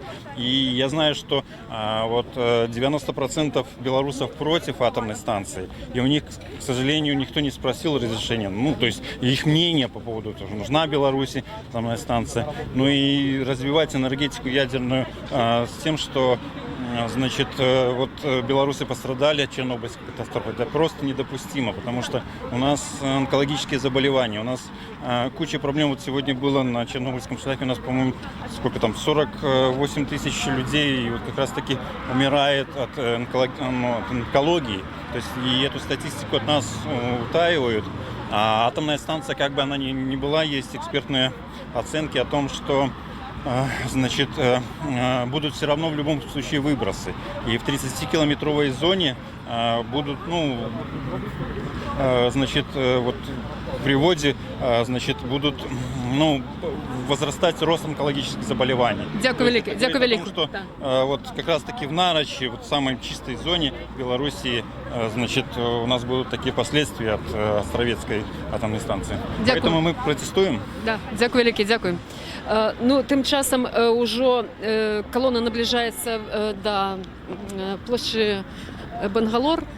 Тут неўзабаве буде Чорнобильська капліця, де, як звичайно, традиційно складаються кветки до жалобного знаку. Бачимо, що тут, як уже тут некоторые выказывают меркование, что тут каля 5 десятков людей. Люди, бачите, йдуть навіть з маленькими дітьми, і старейші, і молодейші. Бачимо політиків. Хотіла би порозмовляти з Оленою Толстой. Доброго дня, шукала вас у колоні. Хотіла вам так само задати важне питання. Сьогодні ми збиралися каля Академії наук, як звичайно, так, і бачили там велику кількість людей, які проходили мимо. Що ви думаєте про це? Чому люди, ігнорують цю тему? Справді прийшов час ігнорувати, ці не мають їх наступств, ці люди бояться, ці люди не ведають. Що це за така з'ява, як ви думаєте? Все люди ведають, А тое, што баяцца, гэта тое становішча грамадства, якое увяла яго менавіта гэтая ўлада. І людзі простыя, яны, як ніхто, ведаюць. Лепей нават мусіць, чым апазіцыйныя лідары, добра ведаюць, што такое гэта ўлада, што яна несе народу простому. Кожны можа нешта расказаць некую сваю гісторыю, як ён пацярпеў. І тыя людзі, якія пацярпелі ад чарнобыльскай катастрофы, они нікуды таксама не падзеліся. Ні яны, ні іх дзеці. Моя маці падчас катастрофы гэтай працавала ў радыёізатопнай лабараторыі. І яна, як і іншыя ўрачы, яна сидзела з дазіметрамі і вымярала шчытавідку ў людзей. Яна прыходзіла дадому, она плакала. Она казала, усе гэтыя людзі, яны памруць просто. У них такая доза, і яны нічога не ведаюць. Это былі просто людзі з вёсак. Яны нічога не разумелі, яны нічога не ведалі, іх вырвалі са свайго жытла, они там пакідалі свае хаты, они нешта, некія рэчы з сабой ще цягнулі. А мама казала, бедныя людзі, ну ладно, старэйшага ўзросту, а бедныя дзеткі. Ім же маўчалі, ім же нічога не казалі. Што змянілася сёння, як вы думаеце? І ў гэтым інфармацыйнай, скажем, прасторы, да? І ў разуменні, ну і мерах, што ли, вот, па ліквідацыі гэтых наступстваў. Што сёння, праз 30 гадоў, праз 33? Як тады была просто злачынства ў дачыненні да людзей, бо маці моя даведалася пра гэта, як яна працавала з выміральнай апаратурай адразу. Усе астатнія толькі праз час такі, которага было ўжо непапраўна страчаны ён быў. І гэта вялікае злачынства было тады. І зараз тое, што робіцца, таксама вялікае злачынства. Таму што гэтыя тэрыторыі, яны ўжо ўключаны і земля абрабляецца, і нейкі ураджай там вырошчваецца. І людзі Беларусі, яны настолькі пацярпелі і духоўна, і фізічна ад гэтай катастрофы, што зараз я не думаю, што людзі, яны проста маўчаць і церпяць. Беларусы шмат Чаму? Баяцца? Ці прывыклі церпець? Ім падабаецца церпець? Што это? Беларусы ў такіх страшных умовах выжывалі усю сваю гісторыю, што я думаю, што проста гэта спосаб выжыць. Выжыць. Бо зараз, калі чалавек нешта не згодны з тым, што робіць улада, гэта будзе і наступствы на працы, і на вучобе. І, канешне, вельмі шкада, што самыя актыўныя з'язджаюць з нашай краіны, самыя разумныя мусяць. Вельмі гэтага шкада. Але я веру, што народ, ён як дрэвы, як сонца, як прырода, яна жывая. Ён усё роўна адродзіцца, ён усё роўна вырасце, а гэтая ўлада, яна сыдзе, як усялякая пошасць, як ракавая опухоль. Яна проста сыдзе, пабрэ, а народ, ён будзе жыць, ён вечны, як весна. Дзякуй вялікі, дзякуй. Алена Толстая, актывістка руху салідарнасці разам. Вот такое меркаванне яе пра тое, што сённяшнім днем бачым, што мы ўжо знаходзімся на завяршэнні вот гэтай невялікай працэсіі. Будзем зараз далучацца да астатніх удзельнікаў акцыі. Бачым, што стаяць актывісты маладога фронту. Чамусьці на ўзбочыне, так? Будзем размаўляць з імі на месцы, дойдзем, таму што ў мяне таксама ёсць пытанні да гэтых людзей, але не мусім адставаць ад астатняй часткі удзельнікаў. Будзем працягваць наша шэсце. Я нагадаю, што Белсат вядзе прамую трансляцыю з чарнобыльскага шляху. Сёння 33 гады аварыі на чарнобыльскай атамнай электрастанцыі, і сёння па традыцыі, як у гэты дзень адбывалася все 30 гадоў, у Мінску праходзіць помная жалобная акцыя «Чарнобыльскі шлях». Сёння яна праходзіць у такім нетрадыцыйным фармаце, таму што заяўнікі адклікалі сваю заяўку літаральна напярэдадні правядзення чарнобыльскага шляху з тае прычыны, што спасылаючыся на пастанову Савета міністраў, якая пачала дзейнічаць ад пачатку гэтага году, заяўнікі акцыі мусяць плаціць вялікія грошы за працу міліцыі, якая сочыць за парадкам на такіх акцыях. Сённяшняя акцыя мусіла каштаваць 6 тысяч рублёў, і на знак пратэсту супраць гэтых выплат і каб не плаціць гэтыя грошы, бо проста элементарна гэтых грошай не маюць палітычныя партыі.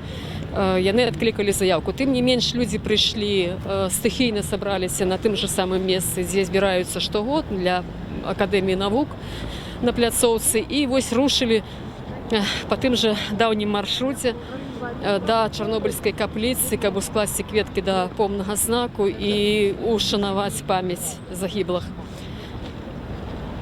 Людзі, як звычайна, ідуць з кветкамі, ідуць, тут ёсць некалькі чырвона-белых сцягоў.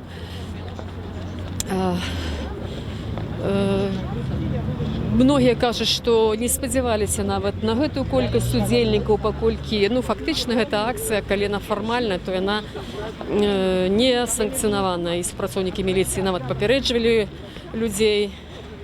Тым не менш, вось такі шлях праходзіць. Мяне зараз, я тут бачу, ідзе адзін з заяўнікаў, Вячеслав Сивчик. У меня до Вячеслава Сивчика питание. Вячеслав, дозвольте, калі ласка. Один з посылаў таких чарнобыльскага шляху, заяўнікаў прынамсі, быў той, што беларуская АЭС – это залежнасць, энергетычная залежнасць ад России.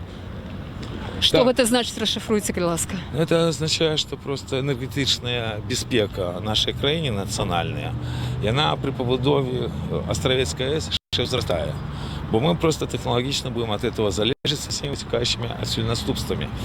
А ж гэта реальная проблема, якая мусіць стаіць только на 3-м, ці 4-м месцы, калі мы кажем про небяспеку самой Астравецкай АЭС. Першая небяспека то, что сам выбранный тип реактора, ён, в принципе, только наколькі я ведаю, в одном месте в России, в Воронежской АЭС, выкарыстоўваецца, он просто небяспечны. Я уже не кажу про тое, что, стойте, что место... Мусім не порушать правила дорожного руху, так? Мы идем, як належит. Нагадаю, что я сам працавал долго в геологии, еще в мою бытность, вот та пліцоўка, которая дадена под Астравецкую АЭС, лишилась геологами абсолютно не падыходзячы до гэтага.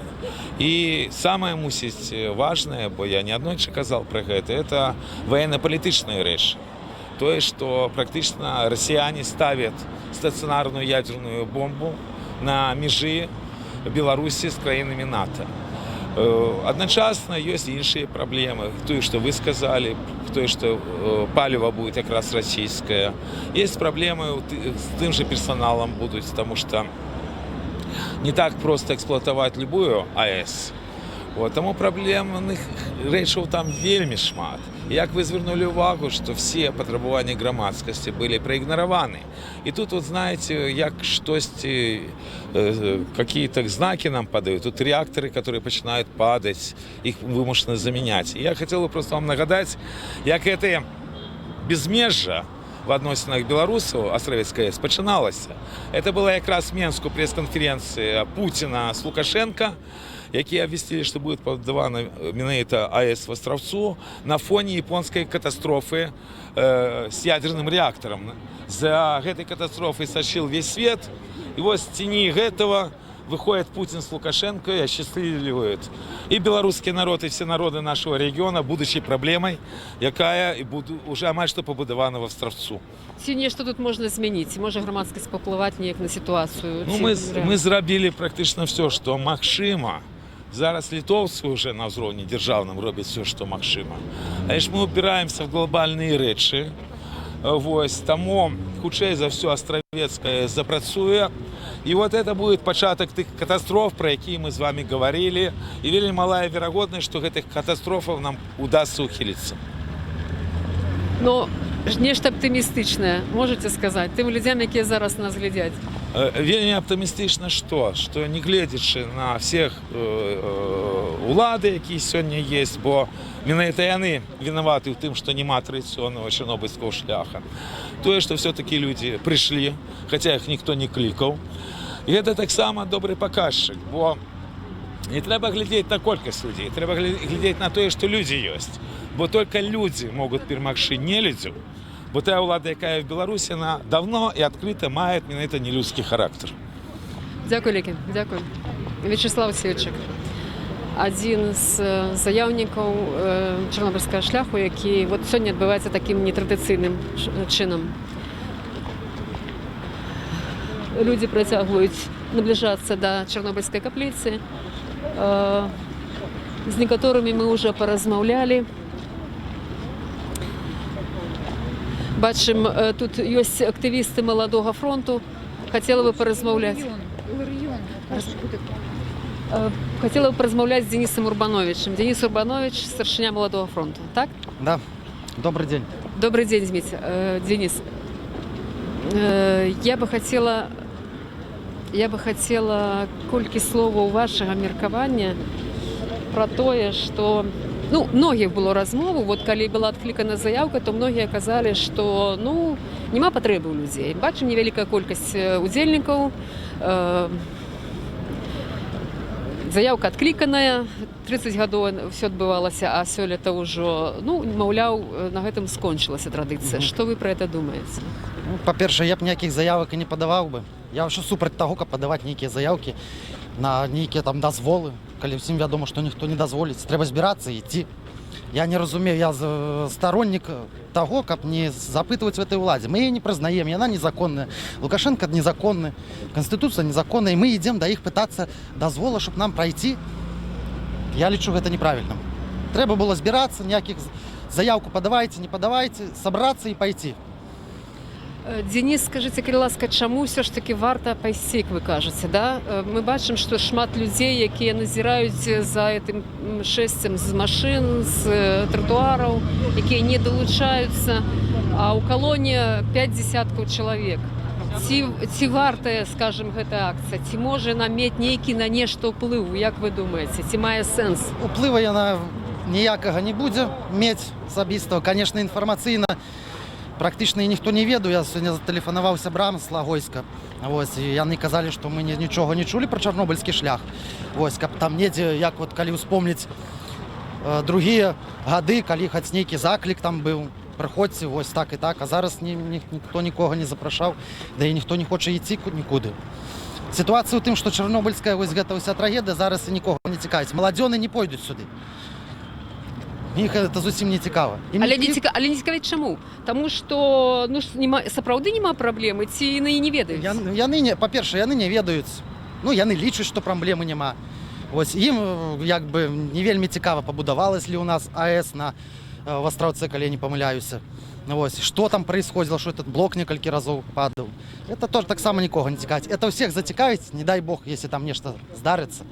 І гэта бяда навісне, тады толькі людзі шаволюцца, і толькі тады ўжо будзе падымацца пытанне. А зараз, пакуль не айкнула, ніхто не будзе пойкаць. Добра, чаму? У чым праблема, скажыце? У тым, што такія дзеянні, што ли, такая інфармацыйная палітыка ўладаў ці апазіцыі? Хто не даводзіць эту інфармацыю? Хто дрэнна працуе, ці хто мала працуе? Ці ўвогуле так пытанне нельга ставіць? Што вы думаеце? Я думаю, здесь працуе дрэнна як і ўлада, так і апазіцыя. Я лічу эдак. Болей тут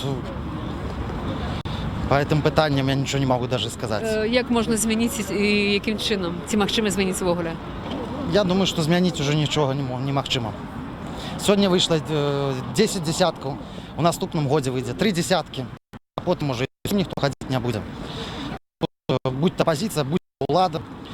Уладзе, конечно, проще, она можа і нагнаць запугиваннями сюды. Что провядуйте Лукашенко, потом будет крыгать: о, мы прошли Чернобыль, мы же все памятаем, а якое горе, и вы силой кого запугиваниями. А с оппозицией на их заклик, я думаю, мало людей дорогое. Все думают, что будет арешты, все думают, что будет боится. Не было репрессий, никаких, нуль полный. То здесь бы, может, бы шло и каля некалькі тысяч. Как была добрая нагода информация, может, шло некалькі тысяч. А так, кому цікаво, у школе, там у школе, ці в институте, ці даже там за кубком раты розмовляють про те, що там ось Чорнобиль. Я некалькі людей ведаю, які працюють на этой станції. І займаюсь там посади будаўнічыя, непростые люди, мои сябры, і якби їх не цікавить. Вона стоїть, стоїть, гэта ж добре. А ну да, Чорнобиль взорвався, було таке, а що? Ось такий у них погляд. Ваш прогноз. Калі такі падыход грамадства, да? Это добра ці дрэнна? І якая бліжэйшая перспектыва з такім падходам да такіх небяспечных тэхналогій, як ядзерныя тэхналогіі? Чем дальше идем, чем хуже становится. У меня бывает такое отчувание, что я думаю, что эту станцию в Островцы, я им уже и не буду запускать. У связи з тим, що зараз обострилася ситуація з Росією трохи по Лукашенки. А я накольки пам'ятаю, коли не помиляюсь, там трохи російці присутнічають. Я думаю, може нешта і припиниться. Ну, це сподіватися треба на Бога. Ну, увогуле, спадзяванні на будучыню ёсць, бо калі мы з вами размаўляем, уражанне, што такія перспектывы вельмі маркотныя. Спадзяванні на будучыню вельмі дрэнныя. Я думаю, што моладзь зажечь толькі можа які-небудзь вогненны камень на рэвалюцыі, када ўсе рванут, помсціць і казаць, вось гэты міліцыянт мяне прыжаў, тады пойдуць там змагацца. А на мирно пагаварыць яны не пойдуць. Моладзь зацікаўлена будзе, калі будзе нешта радыкальна происходить. І все, хто вуліці працуе, будзе разумець, што вось надо браць палку і ставіць сваю незалежнасць. 25 год дыктатуры, яе толькі перамагчы сілай, ніякімі толькі сілай, я так лічу. Тады будзе будучыня, тады будзе падымацца пытанне па Чарнобылю, тады будзе святкавацца і дзень волі. І можна будаваць нармальную, добрую краіну. А зараз, як бы ты не палагаўся на моладзь, на простых людзей, нікому гэта нічога. Дзякуй вялікі. Денис Урбанович, старшыня Маладога фронту. Дзякуй, жыве Беларусь. Жыве. Вось такое меркаванне. Што, набліжаемся да Чарнобыльскай капліцы, будзем рухацца бліжэй да галавы калоны. Падыдзем да людзей, якія ідуць з кветкамі, якія будуць ускладаць іх да жалобнага знаку. Працэсе фактычна завяршаецца, бо мы ўжо набліжаемся да таго месца, дзе звычайна завяршаецца Чарнобыльскі шлях. Гэта плошча Бангалор і капліца у памяць ахвяраў Чарнобыля.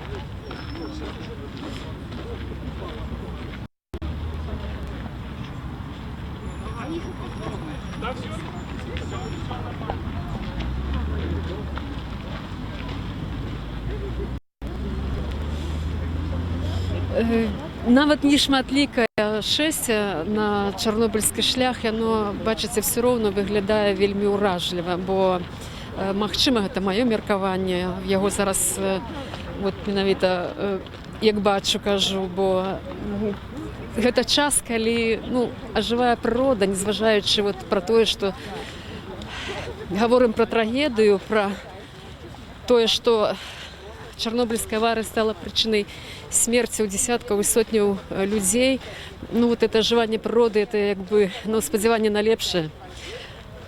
И так само эта колонна, хоть и не шматлікая, але так само спадзяванне на лепшае, на тое, что не будзе забытая мінуўшчына, каб она не паўтаралася. Люди идут с кветками, с бело-чырвона-белыми сцягамі, размаўляюць, у колонии есть святар.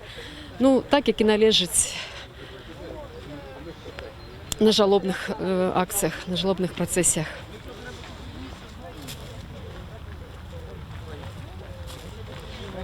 Нагадаю, што Белсат вядзе прамую трансляцыю з чарнобыльскага шляха ў 33-ю гадавіну аварыі на чарнобыльскай атамнай электрастанцыі.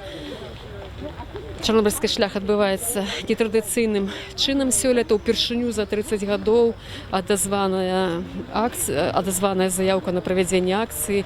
І калі штогод гэта адбывалася з дазволу ўладаў, то сёлета, на жаль, яна праходзіць несанкцыянаваным чынам. Тым не менш, удзельнікі прыйшлі ўсё ж да месца, да чарнобыльскай капліцы, да помнага знаку, каб ускласці кветкі і памянуць ахвяраў трагедыі.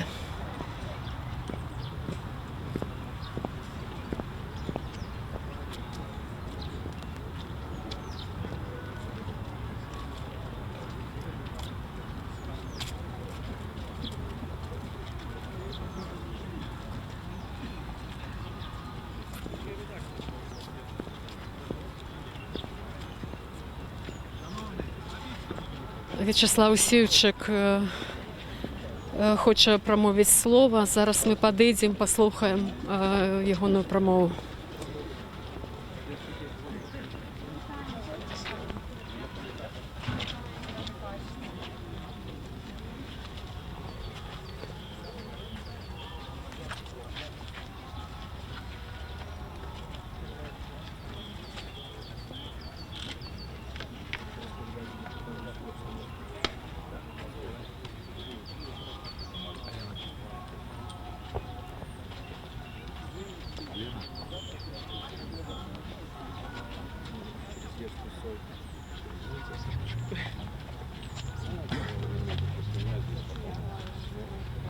Шановне господарство, давайте ушануємо великих білорусів.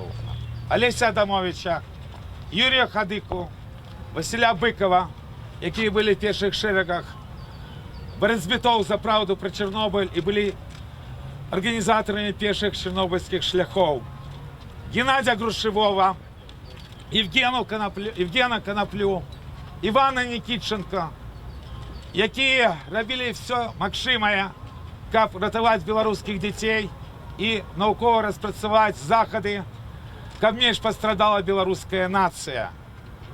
Геннадія Карпенко, Ігоря Герменчука, Бориса Гюнтера і всіх депутатів Верховного Совета 12-го скликання, які прийняли для білоруського народу закон по мінімізації наступств жахливої Чорнобильської катастрофи. Ушануємо пам'ять цих людей і всіх ліквідаторів, і всіх ахвярів Чорнобиля хвилиною мовчання.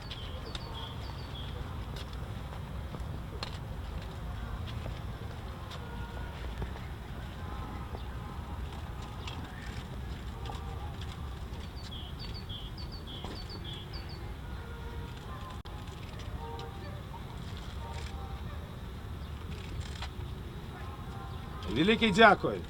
Сьогоднішні влади можуть заборонити чорнобильський шлях, а ще вони не можуть заборонити нам бути людьми.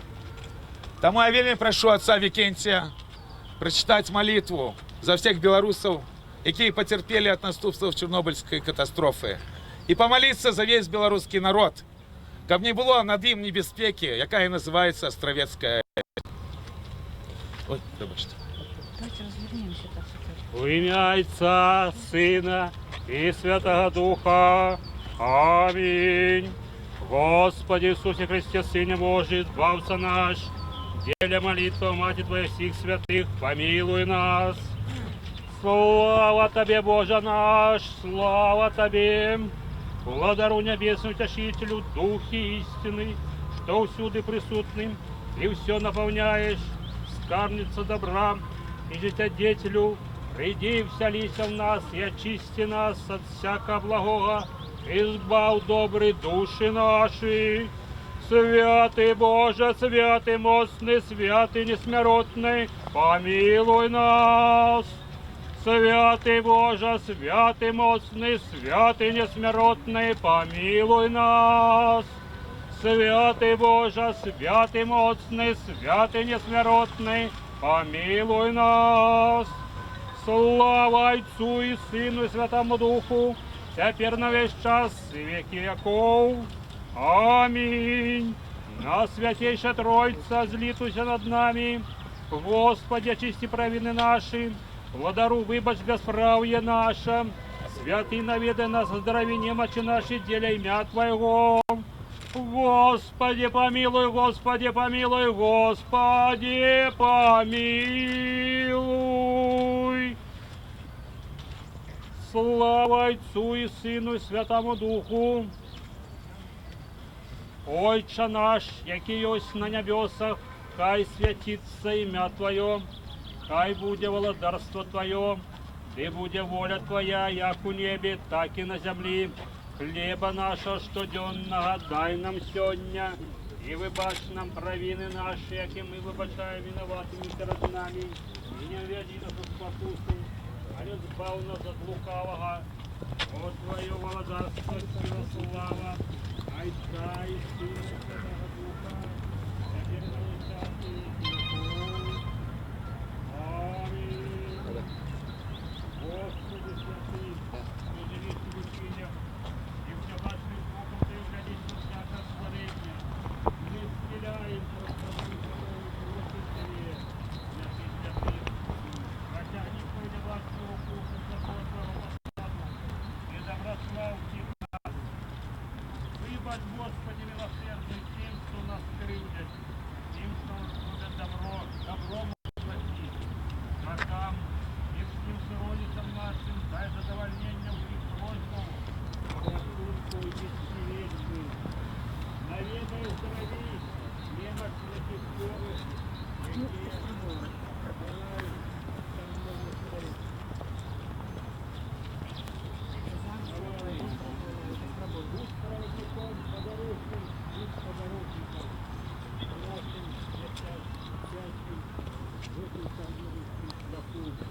Господи, Господи, для воленных врагов наших, их одноверцев наших, и вызвали всякое несчастье. Помилуй, Господи, что служат нас и любят нас, и дай им все, что мы просим за рассудку бесчеловечно.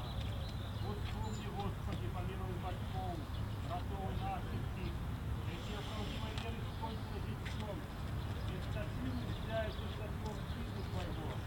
Глянь, Господи, на небо, силуток наших, и присоедини нас розум светлого разумения Твоего святого Евангелия, и накируй нас на шляху сказания Твоего мира молитвы, и беспечную Твою молитву.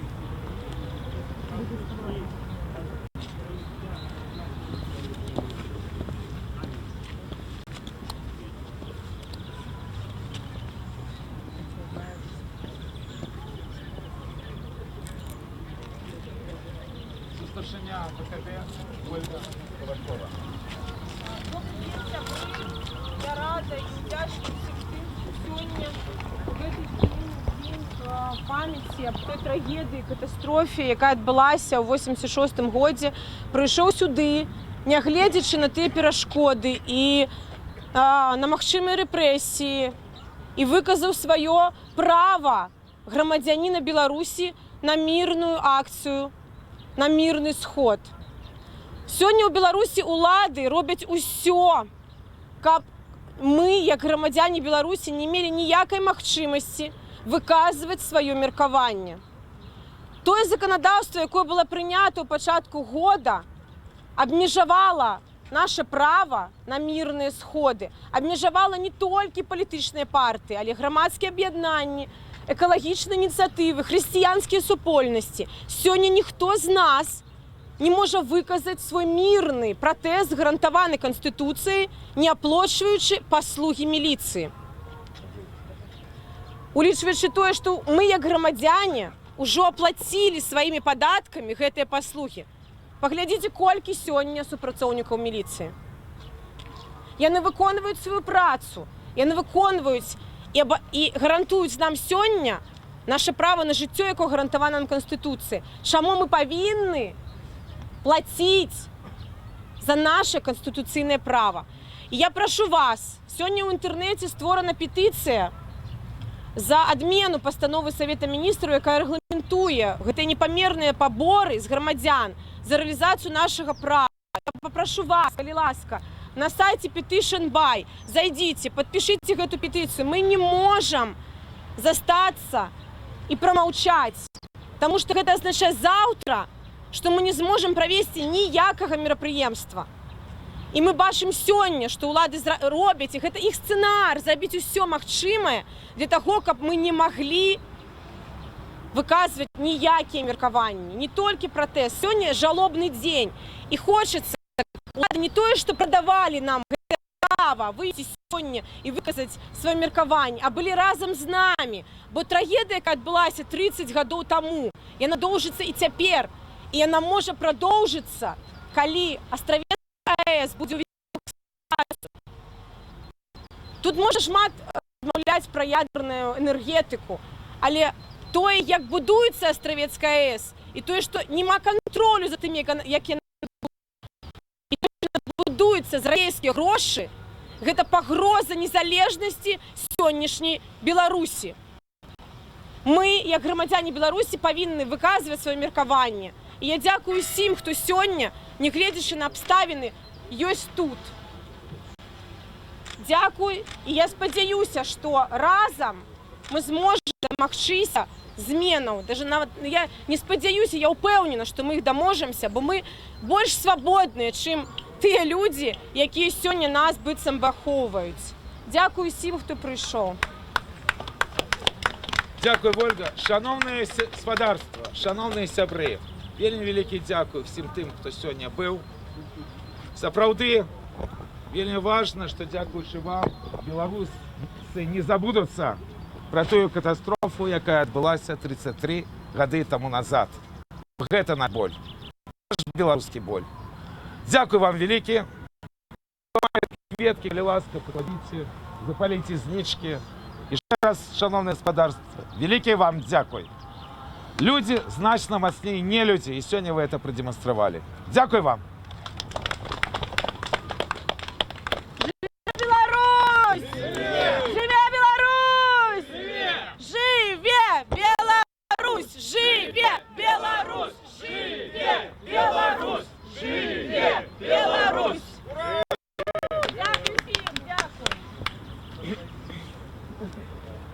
Тим часом удзельнікі акцыі падходзяць ужо да помнага знаку, каб скласці кветкі і так ушанаваць памяць ахвяраў трагедыі у Чарнобыля.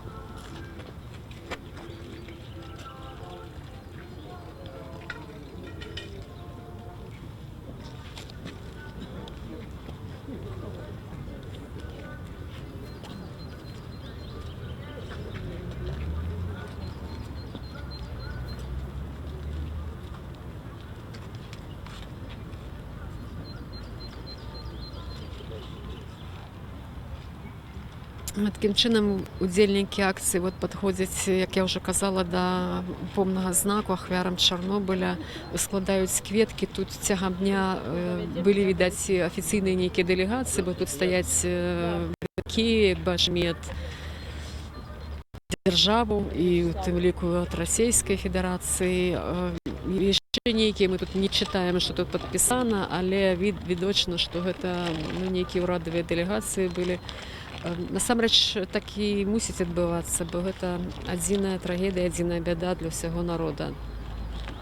Тут не мае быць ніякага падзялення насамрэч, толькі у еднасці тут можа быць будучыня. Бо гэта трагедыя, яе наступствы не вычарпаныя і не будуць вычарпаны яшчэ цягам многіх дзесяткаў гадоў. Людзі не расходзяцца, стаяць у цішы. У блізкай царкве зараз адбываецца служба, адтуль чутна набажэнства. Усё сапраўды адпавядае гэтай урачыстай жалобнай хвіліне.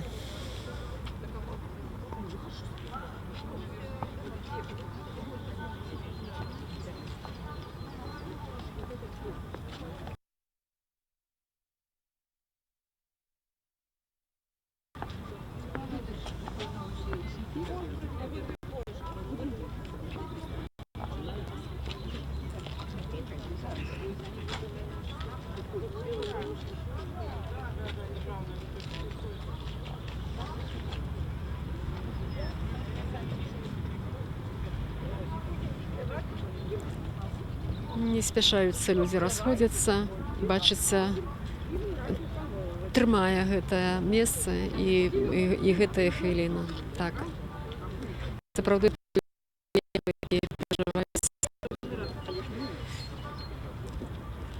перажываюць гэтую трагедыю так, як таго яна вартая.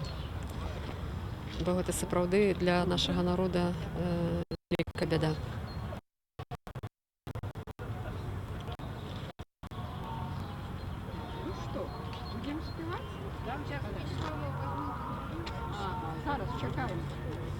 Гаспадарня Ніна Багінская заклікае праспяваць, звычайна усе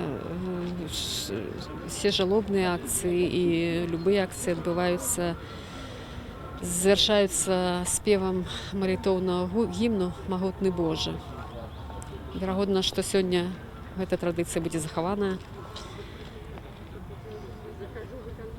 Чакаем на удзельнікаў.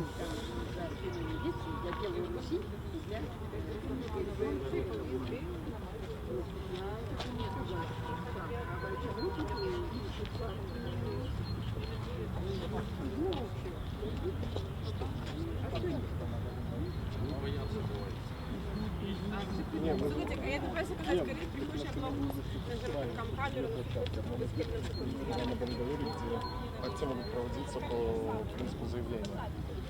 Просто отправляется типа заявка, что вот что-то направлено. А вообще за все время действия нового законодательства только один раз.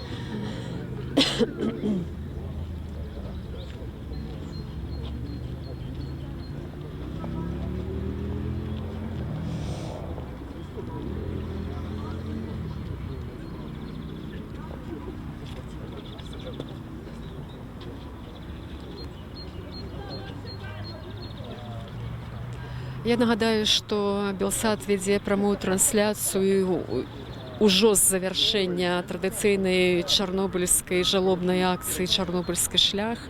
Мы яшчэ застаемся ў прамым эфіры, паразмаўляем з удзельнікамі, арганізатарамі і прапановваем гледачам нашага прамога эфіру заставацца з Белсат, бо праз колькі хвілінаў па завяршэнні нашай трансляцыі будзе студыя Белсат, якая прысвечаная сённяшняй даце, і будзе адмысловы выпуск, прысвечылі менавіта 33-й гадавіны аварыі на Чарнобыльскай АЭС.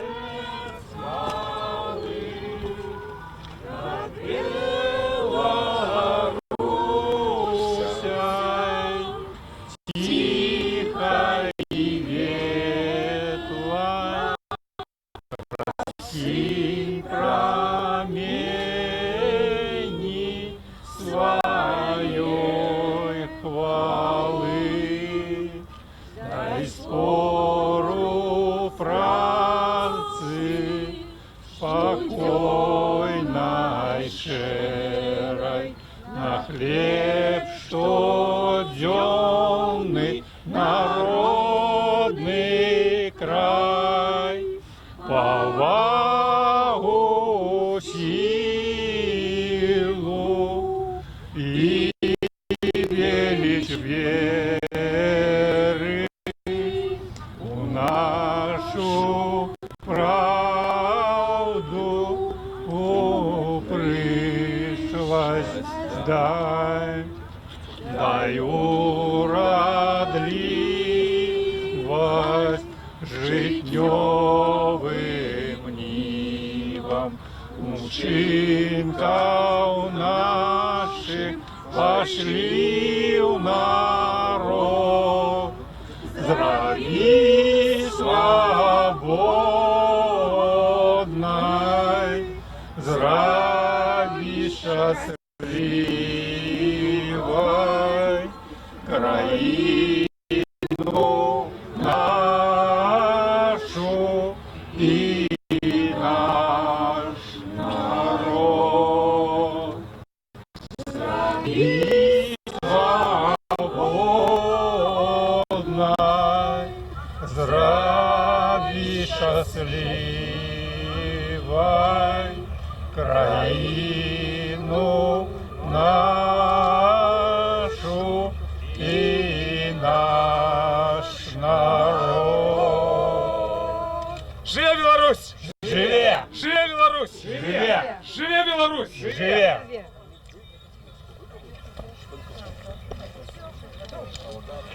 Ну, ось так, молитовний гімн «Могутний Боже», як завжди, завершив сьогоднішній Чорнобильський шлях. Зараз ми паразмаўляем яшчэ з ягонымі удзельнікамі, як заўсёды паспрабуем падвесці вынікі гэтай акцыі. Што кажуць пра яе удзельнікі, што кажуць арганізатары. Зараз падайдзем да людзей, якія прынялі ўдзел у шэсці, прынялі ўдзел у самой акцыі. Дзень добры, мы сёння з вамі не размаўлялі. Вы, напэўна, ішлі ўвесь всю працэсію, так? Ну, шоу. тут ёсць людзі вось памерлі, і я гэтым займаюся, паколькі іх не вельмі добра лічылі, а лепей казаць, дрэнна лічылі. Вось я Тых гэтым... людзей, якія загінулі, вы маеце на ўвазе ў выніку этой аварыі, так? І гэтых, і другіх, вось. Я вельмі добра ведаю медыцыну, вось, і гэтым разбіраюся, вось. І трэба людзям памагаць. Ваш прыход сюды чаму? Каб казаць пра гэтую праблему, каб казаць пра медыцыну, пра што? Да, трэба пра гэту праблему казаць, вось. Паколькі лекар, ён павінен даваць саветы чалавеку, якога ён у першы ці другі раз відзе. А гэта даваць саветы, гэта не вельмі добрая справа. Чалавека трэба ведаць, а саветы, даваць саветы усе могуць. І тут але вы тут чаму? Каб сказаць, што трэба гэтую праблему памятаць, што трэба думаць пра будучыню, чаму? Да, трэба такую праблему падымаць трэба. Дзякуй вам вялікі, дзякуй. Скажыце, ласка, вы Мінчук ці прыехалі ад Днепра? Я Мінчук. Дзякуй вам вялікі. Ці часта прыходзіце на Чарнобыльскі шлях? Ці першыню сёлета як? Не, я часта хожу. Часта ходзіце, так? Это важна? Гэта праблема, которую я кажу, важна. Дзякуй вам вялікі, дзякуй вялікі. А вы якая? Тэлеканал Белсат, прамы эфір. Таму можаце себе сёння пабачыць, калі будзе такое у вас жаданне. Дзякуй вялікі. Дзякуй. Я могу вам даць телефон. Так, мы зараз вернемся яшчэ к нашим суразмоўцам, але пакуль што мы ў жывым эфіры, хацелось бы паразмаўляць з заяўнікамі акцыі, з удзельнікамі, каб падвесці вынік. Што яны думаюць пра сённяшнюю акцыю? Наколькі яна плённая і выніковая? Зараз я бачу, недалёка ад нас стаіць Ольга Кавалькова. І Ольга, к вам, як заўсёды, на завяршэнне, так? Не як заўсёды, але як сёння, я бы так як сёння, давайте так, да. Не пра гэта гаворка, але гаворка ўсё ж такі пра плён, так? Ці пачуюць, вот як вы думаеце, ці пачуюць людзей, якія сёння тут прыйшлі? Ну, увогуле, у тых умовах, як вы ацэньваеце, як вы задаволеныя? Слухайте, тут складана сказаць, задаволены ці не, бо, конечно, нам заўжды хочацца, каб вельмі вялікая колькасць людзей выказвала сваё меркаванне па тых балючых пытаннях, якія ёсць у краіне. Таму, на мой погляд, тое, што сёння людзі прыйшлі, і людзі, якія не пабаяліся, у мяне да іх вялікая павага, і я дзякую кожнаму, хто сёння знайшоў сябе сілы і прыйшоў, нягледзячы на тое, што ведаю, што мерапрыемства не санкцыянавана. Это першае. Другое, ці пачуюць тых, хто прыйшоў, гэта только частка таго, каго павінны пачуць. Меркаванне наконт таго, што зараз адбылося ў гэтым годзе, павінны выказаць не толькі 50 ці 100 чалавек, якія сёння прыйшлі, грамадзянская супольнасць, цэрквы, эколагі, усе людзі, якія праводзяць так ці інакш нейкія масавыя мерапрыемствы, да і простыя грамадзяне. Вы разумееце, сёння мяне гэта не хвалюе. А заўтра пад маім домам будуць будаваць, не ведаю, акумулятарны завод новы. І я не буду мець магчымасці правесці масавае мерапрыемства, бо мне трэба будзе за гэта плаціць міліцыя. Калі я не аплачу, да мяне яшчэ прыцягнуць да адміністрацыйнай адказнасці. Таму тут пытанне, на мой погляд, больш шырокае, чым чарнобыльскі шлях. Тое, што адбылося зараз, гэта сведчанне таго заканадаўства, якое было прынята ў пачатку года. Той пастановы нумар 49, згодна якой мы павінны 1000 рублёў, нават калі перавесці даляру, аплачваць за паслугі міліцыі. Это першы год, калі такое. Кожны год мы праводзім мірныя мерапрыемствы, ніколі нічога не здараецца, ўсё ў нас добра. Мы забяспечваем сябе на гэтых мерапрыемствах. Нам не трэба, каб людзі, якія ў штатскім хадзілі, нас здымалі тут, а потым яшчэ ведаць, якія вынікі. Вынікі шмат якіх мерапрыемстваў, гэта нават санкцыянаваных. Гэта не то, што абарона тых людзей, якія прыходзяць. Гэта нават ціск і рэпрэсіі супраць іх. Сведчаннем таму і дзень волі, на якім затрымалі Дзміцера Дашкевіча, Віталя Рамашэўска. Мы павінны былі аплаціць міліцыі за ахову. Дзе была ахова? Тое ж самае адбывалася ў папярэднія гады, калі людзей у тралейбусах затрымлівалі, хапалі іх, давалі ім суткі. Яны сядзелі за тое, што яны выказалі сваё права канстытуцыйнае на масавыя акцыі. Там, не ведаю, гэта можа быць і не пратэст, вы ж разумееце. Сённяшні дзень, ён проста у нас уже, так сталася, што звязаны з тым, што мы таксама яго выкарыстоўваем, каб пратэставаць. Але што такое Чарнобыль? Што адбылося 33 гады таму? Адбылася страшная трагедыя, наступствы якой працягваюцца і зараз. І мы, як грамадзяне, іх адчуваем. Стан здароўя, анкалагічныя захворванні, адсутнасць інфармацыі аб тым, якую небяспеку нясе зараз радыяцыя. Чыноўнікі гэта замоўчваюць. Чаму яны сёння не тут? Гэта трагедыя, якая павінна яднаць усіх.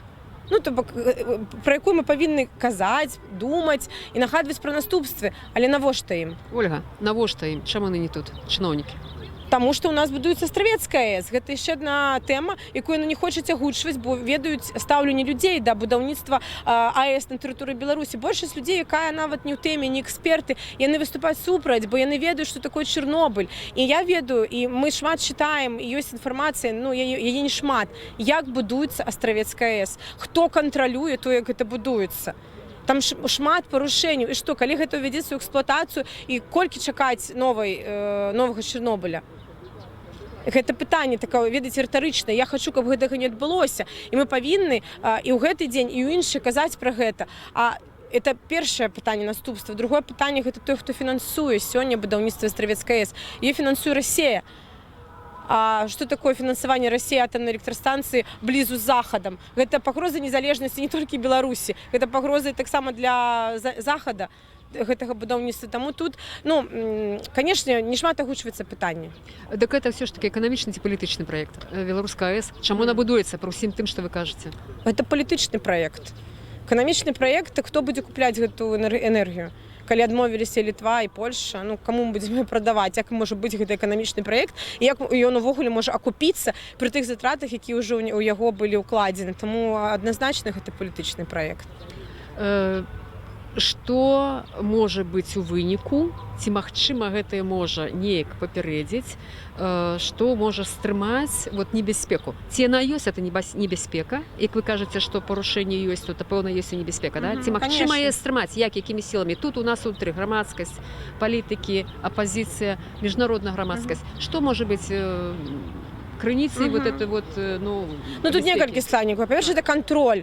Той можа быць не такі, якім нам хацелася б знутры, але тое, што, напрыклад, мы ведаем са сродкаў масавай інфармацыі, мы ўсё ж такі даведваемся пра то, што упал рэактар, хтосьці загінуў там пры будаўніцтве, штосьці адбылося. Ўсё роўна гэта выходзіць, таму што там працуюць людзі простыя, грамадзяне, і ўсё ж такі яны распавядаюць сваім знаёмым. Гэта кантроль, гэта эколагі, якія павінны сачыць за тым, я не эколог, я не ведаю норм, а як палітык я магу ад сябе агучваць гэтае пытанне і казаць пра тыя пагрозы, якія звязаны з тым, што атамная электрастанцыя будзе ўведзена ў эксплуатацыю ў Беларусі. Гэта таксама агучванне пытання на міжнародным узроўні. У першую чаргу для тых краін, якія знаходзяцца побач з будаўніцтвам. Гэта Літва, Эстонія, Латвія, Польша, вблізу, хто можа пастрадаць ад таго, калі штосьці там здарыцца. Журналісты. На жаль, дзяржава, можа быць, калі правесці апытанку, не шмат хто нават будзе ведаць пра тое, што яна будуецца, таму што ўлада замоўчвае сярод у сваіх сродках аб тым, як ідзе працэс будаўніцтва. І гэта таксама і журналісцкая супольнасць, якая пра гэта кажа, піша артыкулы і распавядае пра тое, што гэта ёсць у Беларусі, якую пагрозу гэта нясе для Беларусі. І чым большая колькасць людзей даведваецца, тым больш магчымасці выказаць свой пратэст. Нават это можа быць не пратэст, мы ж улічваем меркаванне людзей. Хтосьці можа быць і за. Гэта таксама, меркаванне чалавека, ніхто не можа яго ў ім абмежаваць. Сённяшняя акцыя, яна, які яе пасыл, так, і я ізноў жа вяртаюся да выніковасць, да? Сённяшні дзень гэта дзень ну, мне сумна, вам шчыра скажу, тое, што магчыма было і тое, што мяне б не хвалявала пасля, калі б я не прыйшла, я сёння зрабіла. Як грамадзянін Беларусі, бо для мяне гэта дата смутку, болі, я не хачу, каб гэта паўтарылася ў Беларусі. І, канешне ж, гэта пытанне адказнасці за людзей, якія прыходзяць на мерапрыемствы. Вынікі мерапрыемства такія, што ёсць людзі, яны гатовы выходзіць, не гледзячы на што, не гледзячы на якія умовы, якія ставяць нам улада. І ёсць людзі, якія гатовы змагацца. І мы павінны падтрымаць гэтых людзей. Іх не так шмат у нашай краіне, тых, хто змагаюцца за дэмакратыю, за каштоўнасці. І калі мы будзем яшчэ ўнутры адзін аднаго вінаваціць у тым, хто хтосьці, кагосьці не так зрабіў, гэты ставіць задачы, гэты іх выконвае, давайце рабіць. Замест таго, каб заўжды трындзець толькі, што мы штосьці сябе прадстаўляем. Вось выходзьце на акцыі, і ну тады будзе бачна. Я за тое, каб мы ўсё ж такі аб'ядноўваліся. І калі мы не можам аб'яднацца, гэта таксама не праблема. Але каб мы мелі стратэгію і тактыку, нейкі план дзеянняў, які мы заўжды на крок пазней улады. Гэтага не павінна быць. Мы павінны, ну, штосьці павінна адбыцца для таго, каб мы ўсё ж такі ставілі ўмовы или ставілі ўладу такія. І сёння, в прынцыпе, это мерапрыемства, якім мы таксама яго ставім у тыя ўмовы, што мы не згодны з тым, што вы прымаеце. Мы будзем за гэта змагацца, мы будзем выходзіць. І сведчаннем таму, што людзі не баяцца, і Берасці, якой сёння кропка актыўная ў Беларусі, які змагаюцца за сваё права супраць гэтага акумулятарнага завода. Я вельмі ўдзячна гэтым людзям, якія выходзяць. Я спадзяюся, што такія кропкі балючыя змогуць паўплываць на вырашэнне пытанняў і націснуць на ўладу, каб яна ведала, што мы грамадзяне, мы будзем змагацца за наша права, не толькі сённяшні, а ўвогуле ўсе правы, якія рэгламентуюць нам Канстытуцыя. Дзякуй, Ольга, дзякуй. Дзякуй вам. Ольга Кавалькова, адна з удзельніцаў і арганізатараў чарнобыльскага шляху. Яшчэ з намі Вячеслав Сіўчык. Вячеслав, таксама падсумаванне. Што скажаце пра сённяшні дзень? Вы чалавек, які, да, можа, для людзей, якія не ведаюць. Вячеслав Сіўчык, вы, напэўна, ад першага чарнобыльскага шляху ягоны ўдзельнік і арганізатар многіх акцый, так? Ну, я такого ніколі не бачыў 26 красавіка, тому першай чаргой хочу падзякаваць кожнаму чалавеку, который сёння прыйшоў на Академію навук і прайшоў гэтым шляхам, якім традыцыйна звычайна ходзіць чарнобыльскі шлях, і быў тут каля чарнобыльскай капліцы.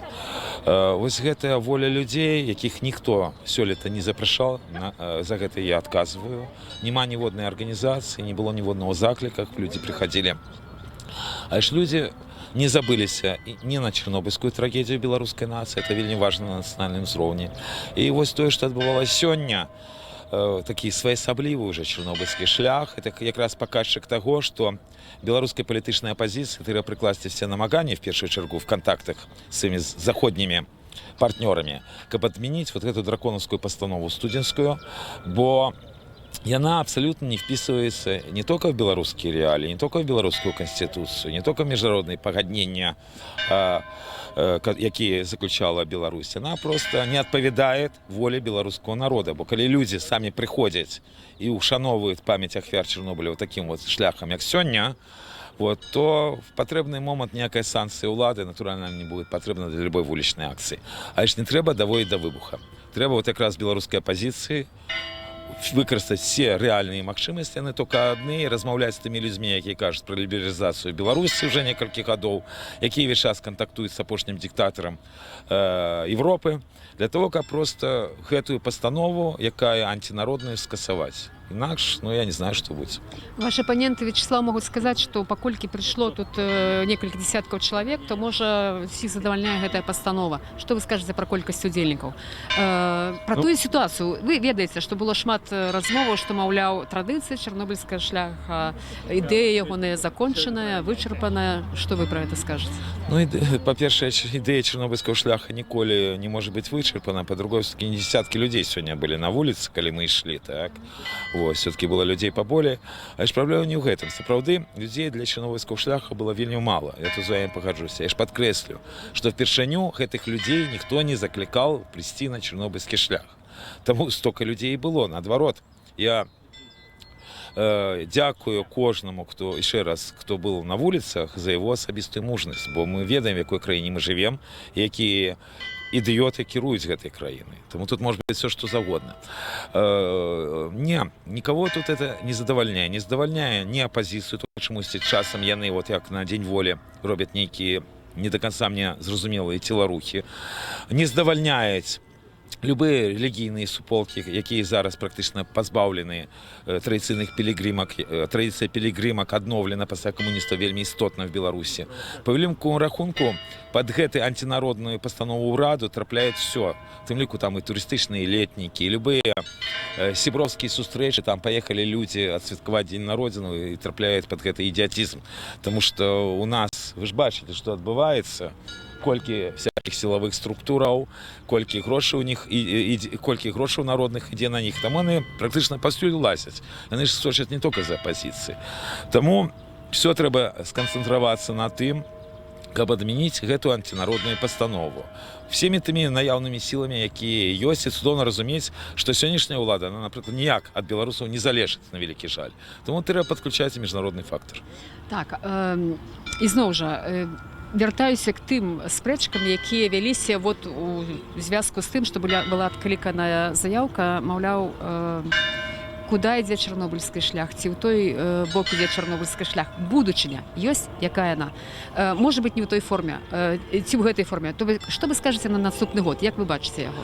Ну, калі сітуацыя не памяняецца за год Беларусі, хаця ёсць падставы лічыць, што зіма будет такая, якая ніколі не была, то на наступны чарнобыльскі шлях я просто буду патрабаваць ад сваіх калегаў.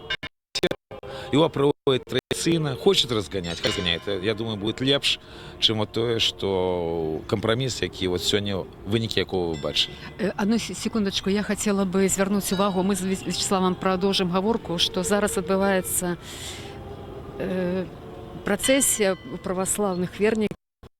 Вялікая пятніца, праз дзень это ўскаршэнне Хрыстова ў праваслаўных вернікаў, і зараз адбываецца такая працэсія. Ну, вельмі дарэчы, сітуацыі паводле праваслаўнай веры. Сёння дзень, калі быў загублены Христос.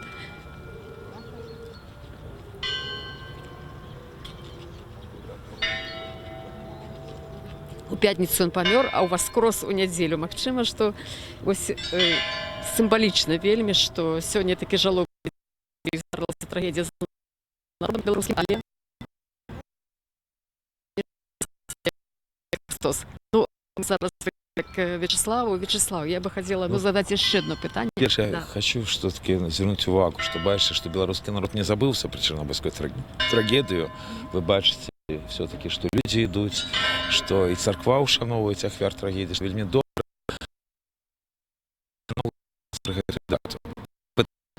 Апошняе пытанне, каб не забыць на гэтую дату. Сёння тут не ўсе палітычныя партыі, не ўсе палітычныя сілы. Ці магчыма адмена гэтай пастановы годна не толькі шанавання, але ліквідацыя тых наступстваў, адраджэнне нацыі, барацьба з тым, каб не здарылася этой трагедыі. Ці магчыма аб'яднанне? Магчыма. Калісьці прыйдзе той час, калі здаровы сэнс і беларускія інтарэсы будуць мацнейшы, чым спецслужбы, которые досыць эфективно работают в Беларуси. Тады адбудзецца аб'яднанне. Шанец дачакацца тых людзей, якія шмат робяць для гэтага? Конечно. Потому что без объединения вельми тяжко будет белорусскому народу так прийти до того, как Беларусь была европейской вольной краиной. По великому рахунку все субъекты белорусской оппозиции эту мету подзяляюць. Раздробленасць є менавіта таму, што акрамя всего іншого сённяшні характар улады ён гэбэшны і вельмі сур'ёзна працуюць менавіта на раз'яднанне спецслужбы і покуль яны больш эфективнее, чем здоровый сенс и интересы белорусов. Вячеслав Сівчик з руху солідарності разом. І ще раз великий дякую. Дякую, Вячеслав. Это был Вячеслав Сівчик, один з заявників сьогоднішнього Чорнобильського шляху, і так само відкликав, які заявники заяву На этой чарнобыльский шлях я нагадаю, что Белсат вел прямую трансляцию с штогадовой чарнобыльской акции «Чарнобыльский шлях», якая сегодня отбылася без арганізатараў. Арганізатары адклікалі заявку, але традыцыйна людзі прыйшлі на месца збору, прайшлі традыцыйным шляхам да чарнобыльскай капліцы, да жалобнага знака, каб укласці тут кветкі у памяць ахвяраў Чарнобыля. Нагадаю, што для вас працавала Галіна Бакунчык. Мы развітваемся. Эфір Белсату працягваецца. Калі ласка, глядзіце нашу адмысловую праграму, прысвечаную 33-й гадавіне Чарнобыля.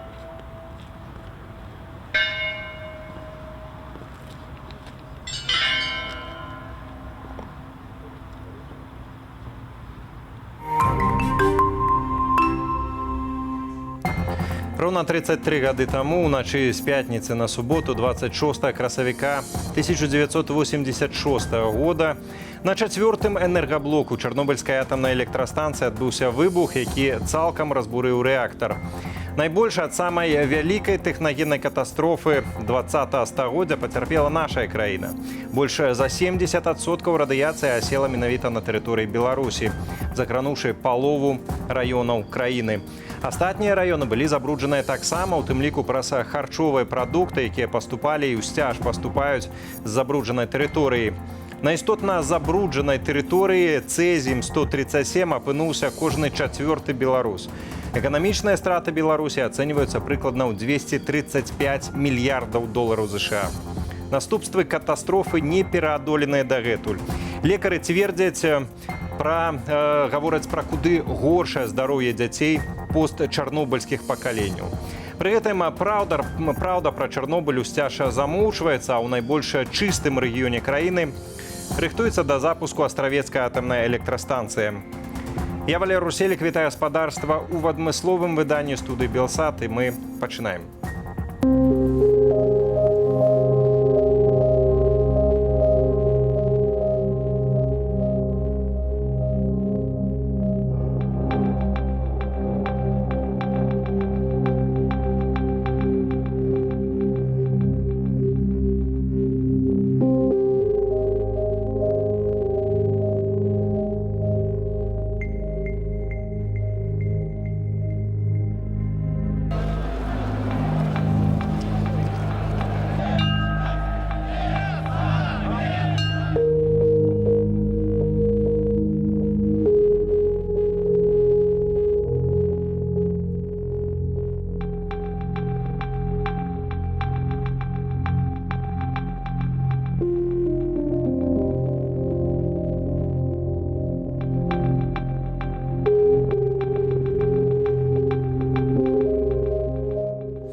Вось ужо 30 гадоў штогод беларусы выходзяць на вуліцы у гэты дзень, каб нагадаць пра трагедыю, таксама засцерагчы ад паўтарэння гэткай катастрофы. І сёння ў цэнтры сталіцы, ў Менску, таксама адбыўся традыцыйны чарнобыльскі шлях, што, праўда, зусім не ў тым фармаце, як планавалася. Падрабязней ужо зараз гатовая распавесці Любоў Лунёва, наша калега, якая працавала на акцыі. Люба, добрый вечар, і табе слова. Добрый вечар. Сапраўды, упершыню акцыя, якая прысвечана гадавіне чарнобыльскай катастрофы, адбылася ў несанкцыянаваным фармаце, як кажуць нашы міліцыянты.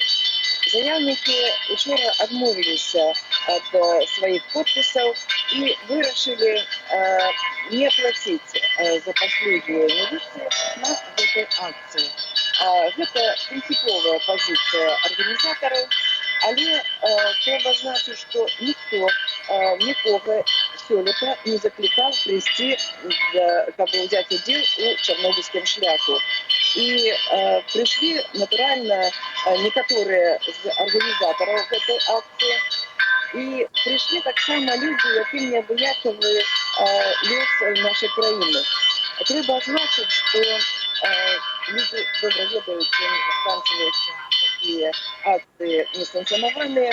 Некаторыя рыхтаваліся да таго, што будуць атрыманыя адразу каля кінатэатра «Кастрычнік», але абышлося пакуль што без атрыманняў. Трэба адзначыць, што на некалькі дзесяткаў чалавек А гэтыя некалькі десяткаў чалавек, яны сабраліся ўжо па дарозе, калі прынялі рашэнне ісці ад акадэміі навук. На іх, літаральна, можа, ў 4 разы больш было супрацоўнікаў міліцыі, якіх здымалі і з машын, і побач ішлі, з рацыямі, без рацыяў, і супрацоўнікі ДАІ, усе службы. І нават каля вось гэтай капліцы, дзе мы зараз знаходзімся, ахвярам Чарнобыля, стаяць яшчэ і машыны сапёраў. Нягледзячы на тое, што за паслугі ніхто не плаціў.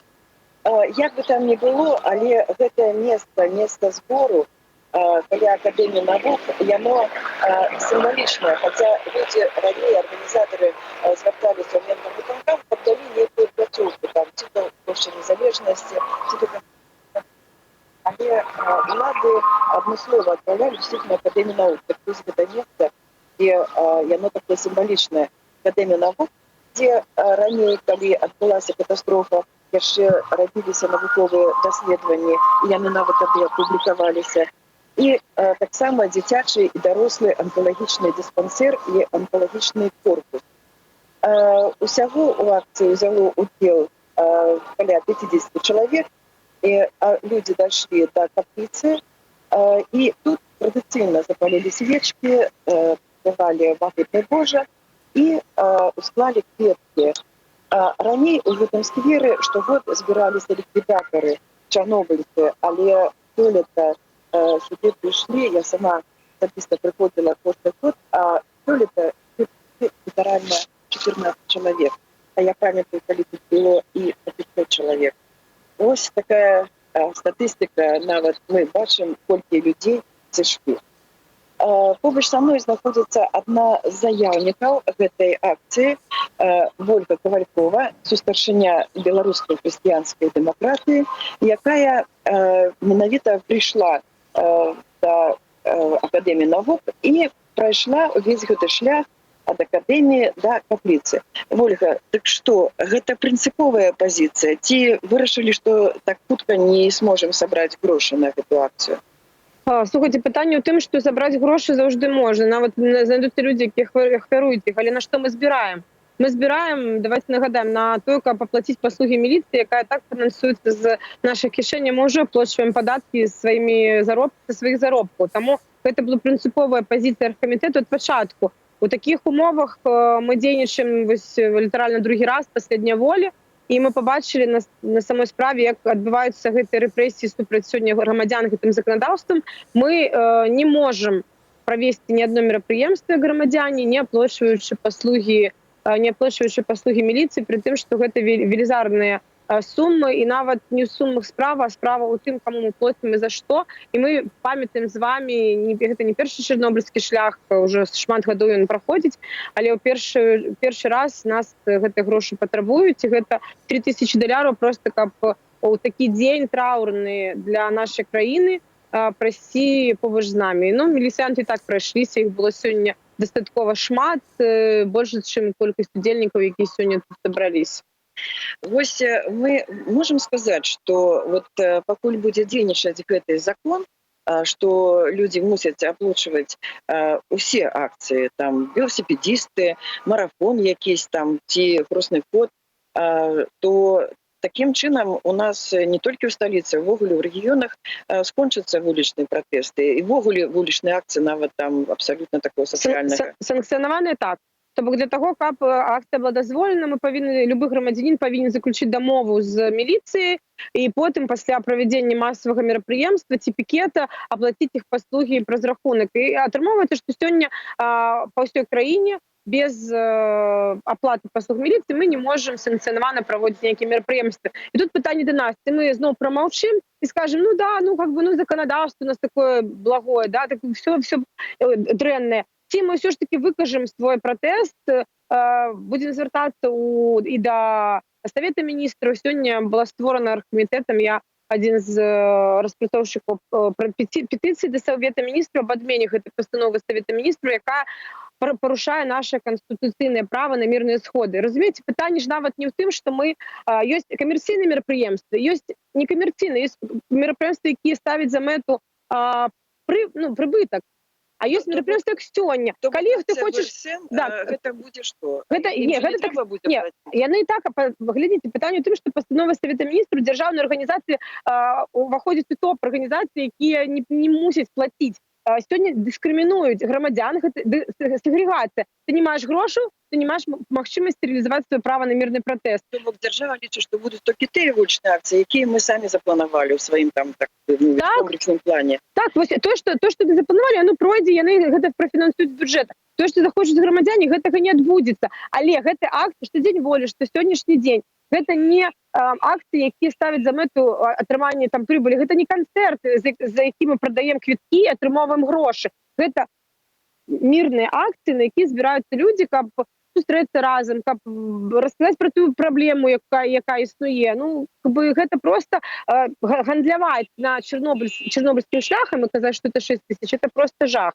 Ці будзеце вы звяртацца ў нейкія міжнародныя структуры, якія займаюцца менавіта чарнобыльскай праблемай, нават хаця бы чарнобыльскай, як прыклад паказаць, што улады ў беларускай сталіцы, ў краіне, якая больш за ўсіх пацярпела ад гэтай катастрофы, адмовілі людзям у правядзенні нейкай вулічнай імпрэзы. Мы будзем звяртацца ўжо пасля таго, як мы, я так думаю, што пасля таго, як мы атрымаем нейкія адказы, каб мець нейкую пазіцыю і органа ўлады на паперы, што яны думаюць наконт таго, што мы ім выказалі. І пасля гэтага ўжо мы можам і да гэтых міжнародных зваротаў прыкласці пазіцыю нашых уладаў, як яны сёння выказваюцца наконт нашага права на мірныя акцыі. Гэтая акцыя, яна увогуле была апошнім шансам, каб грамадзяне маглі нейкім чынам пратэставаць супраць гэтай астравецкай атамнай станцыі, бо неўзабаве прывязуць паліва і напрыканцы года яны плануюць запусціць гэтую астравецкую АЭС. А вось насамрэч, все ж таки у нашай краіне чарнобыльская катастрофа гэта толькі экалагічная праблема, ці гэта увогуле сістэма? Глядзіце, сёння Чарнобыль, канешне, гэта праблема экалагічная, таму што гэта ўжо прайшло, зараз яно не працуе. Але астравецкая АЭС гэта пытанне будучыні, і гэта пытанне не эканамічнае, гэта пытанне палітычнае. Сёння не ідзе гаворка аб тым, каб прадаваць энергетыку, бо ніхто ёсць не купіць, ўжо адмовіліся Літва і Польша. Гэта пытанне палітычнае, бо фінансаванне астравецкай АЭС ідзе з Расіі, і гэта пагроза незалежнасці. Гэта зразумела, але вось чарнобыльская катастрофа, яе наступствы, гэта што? Гэта тая лухта, якая распаўсюджваецца, што там можна і вырошчваць хлеб, і што там можна туды накіроўваць маладых лекарак і маладых адмыслоўцаў, педагогаў. Што гэта? Гэта комплекс на сённяшні дзень? Ну, конечно, гэта і тэрыторыі забруджаныя дагэтуль, гэта і паветра, якім мы дыхаем і сёння, гэта дзеці, які нараджаюцца, гэта комплекс вось тых праблем, з якімі мы будзем сутыкацца, гэта не апошні год, гэта яшчэ на дзесяцігоддзе зацягнецца. Будзем глядзець все ж таки больш аптымістычна на гэтую сітуацыю, спадзявацца, што улады все ж таки прыслухаюцца да нашага грамадства, альбо нам дапамогуць грамадству міжнароднай структуры. З намі размаўляла Ольга Кавалькова, сустаршыня беларускай хрысціянскай дэмакратыі, адна з арганізатараў гэтай акцыі, якая вымушана была адмовіцца ад свайго подпісу за свае прынцыповыя пазіцыі не плаціць за паслугі міліцыі. Валер? Люба, дзякуй вялікі. Я нагадаю, Любоў Лунёва, наша калега, была з намі на відэасувязі з Менску. Мы працягваем эфір. Дарэчы, спадарства, адной з асноўных крыніцаў сучаснага распаўзання радыяцыі па Беларусі адмыслоўцы называюць лясныя пажары. Небяспечная сухмень захоўваецца і гэтымі днямі. Па ўсёй краіне Міністэрства надзвычайных сітуацыяў змагаецца з усё новымі ўзгараннямі. Тым часам буйны пажар у заказніку Альманскія балоты на Палесе, які цягнецца ўжо 3-й дзень, не змяніў радыяцыйнага фону ў Беларусі, паведамляе Рэспубліканскі цэнтр гідраметэаралогіі. Ад пачатку пажару 23 красавіка і да сённяшняга дня радыяцыйны стан у Берасцейскай і Гомельскай вобласцях, а таксама і ва ўсёй Беларусі застаецца стабільны, запэўніваюць у службе гідраметэаралогіі. Плошча пажару на альманскіх багнах складае 200 гектараў. Агонь тушаць ужо некалькі дзён. Сітуацыю ускладняе моцны вецер і адсутнасць пад'язных шляхоў. У савецкі час у альманскіх балотах месціўся вайсковы палігон, на якім, імаверна, ладзілі выпрабаванні з ужываннем ядравых кампанентаў. Сёння гэта найбуйнейшы балотны комплекс Еўропы, прызнаны ў свеце тэрыторыі міжнароднай значнасці, важнай для птушак. Но ўжо паслязаўтра праваслаўныя адзначаюць Вялікдзень, а сёння пакутная пятніца. У гэты дзень хрысціяне ўсходняга абраду ва ўсім свеце згадваюць апошнія гадзіны жыцця Ісуса Хрыста перад укрыжаваннем. Праваслаўная царква ў гэты дзень забараняе наведваць забаўляльныя установы, піць алкагольныя напоі, а таксама ўвогуле есці ды піць ваду да вечаровага набажэнства. У гэты дзень пажадана наведаць царкву да службы, гатаваць велікодныя булкі ды паразважаць над пакутамі Хрыста, якія апісаны ў Евангеліі. Ну і памятныя рэквіемы з нагоды 33-х угодакаў аварый на Чарнобыльскай АЭС прайшлі сёння па ўсёй Беларусі. У Менску на акцыю сабраліся каля 2000 асобаў. Некалькі сотняў прыйшлі на мітынг рэквіем ля мемарыялу ахвярам Чарнобылю ў Магілёве. Без каментара.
Багата сёння публікацыяў, допісаў на тэму вакол Чарнобылю, вакол Астравецкай атамнай станцыі.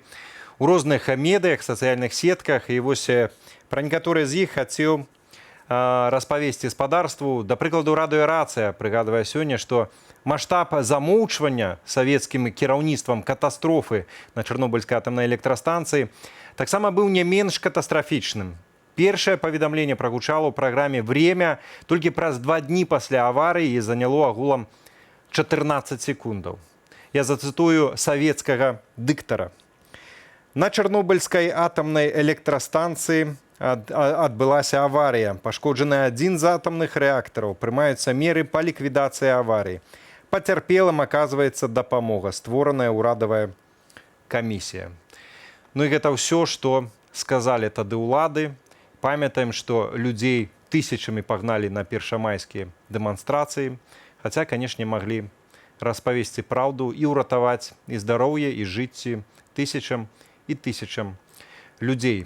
Тым часам наш суайчыннік, усесветна вядомы адмысловец у галіне радыяцыйнай медыцыны Юрый Бандажэўскі, цвердзіць, што ў адрозненне ад суседняй Украіны аніякія сур'ёзныя навуковыя і медычныя даследаванні наступстваў Чарнобыльскай катастрофы сёння ў Беларусі не праводзяцца.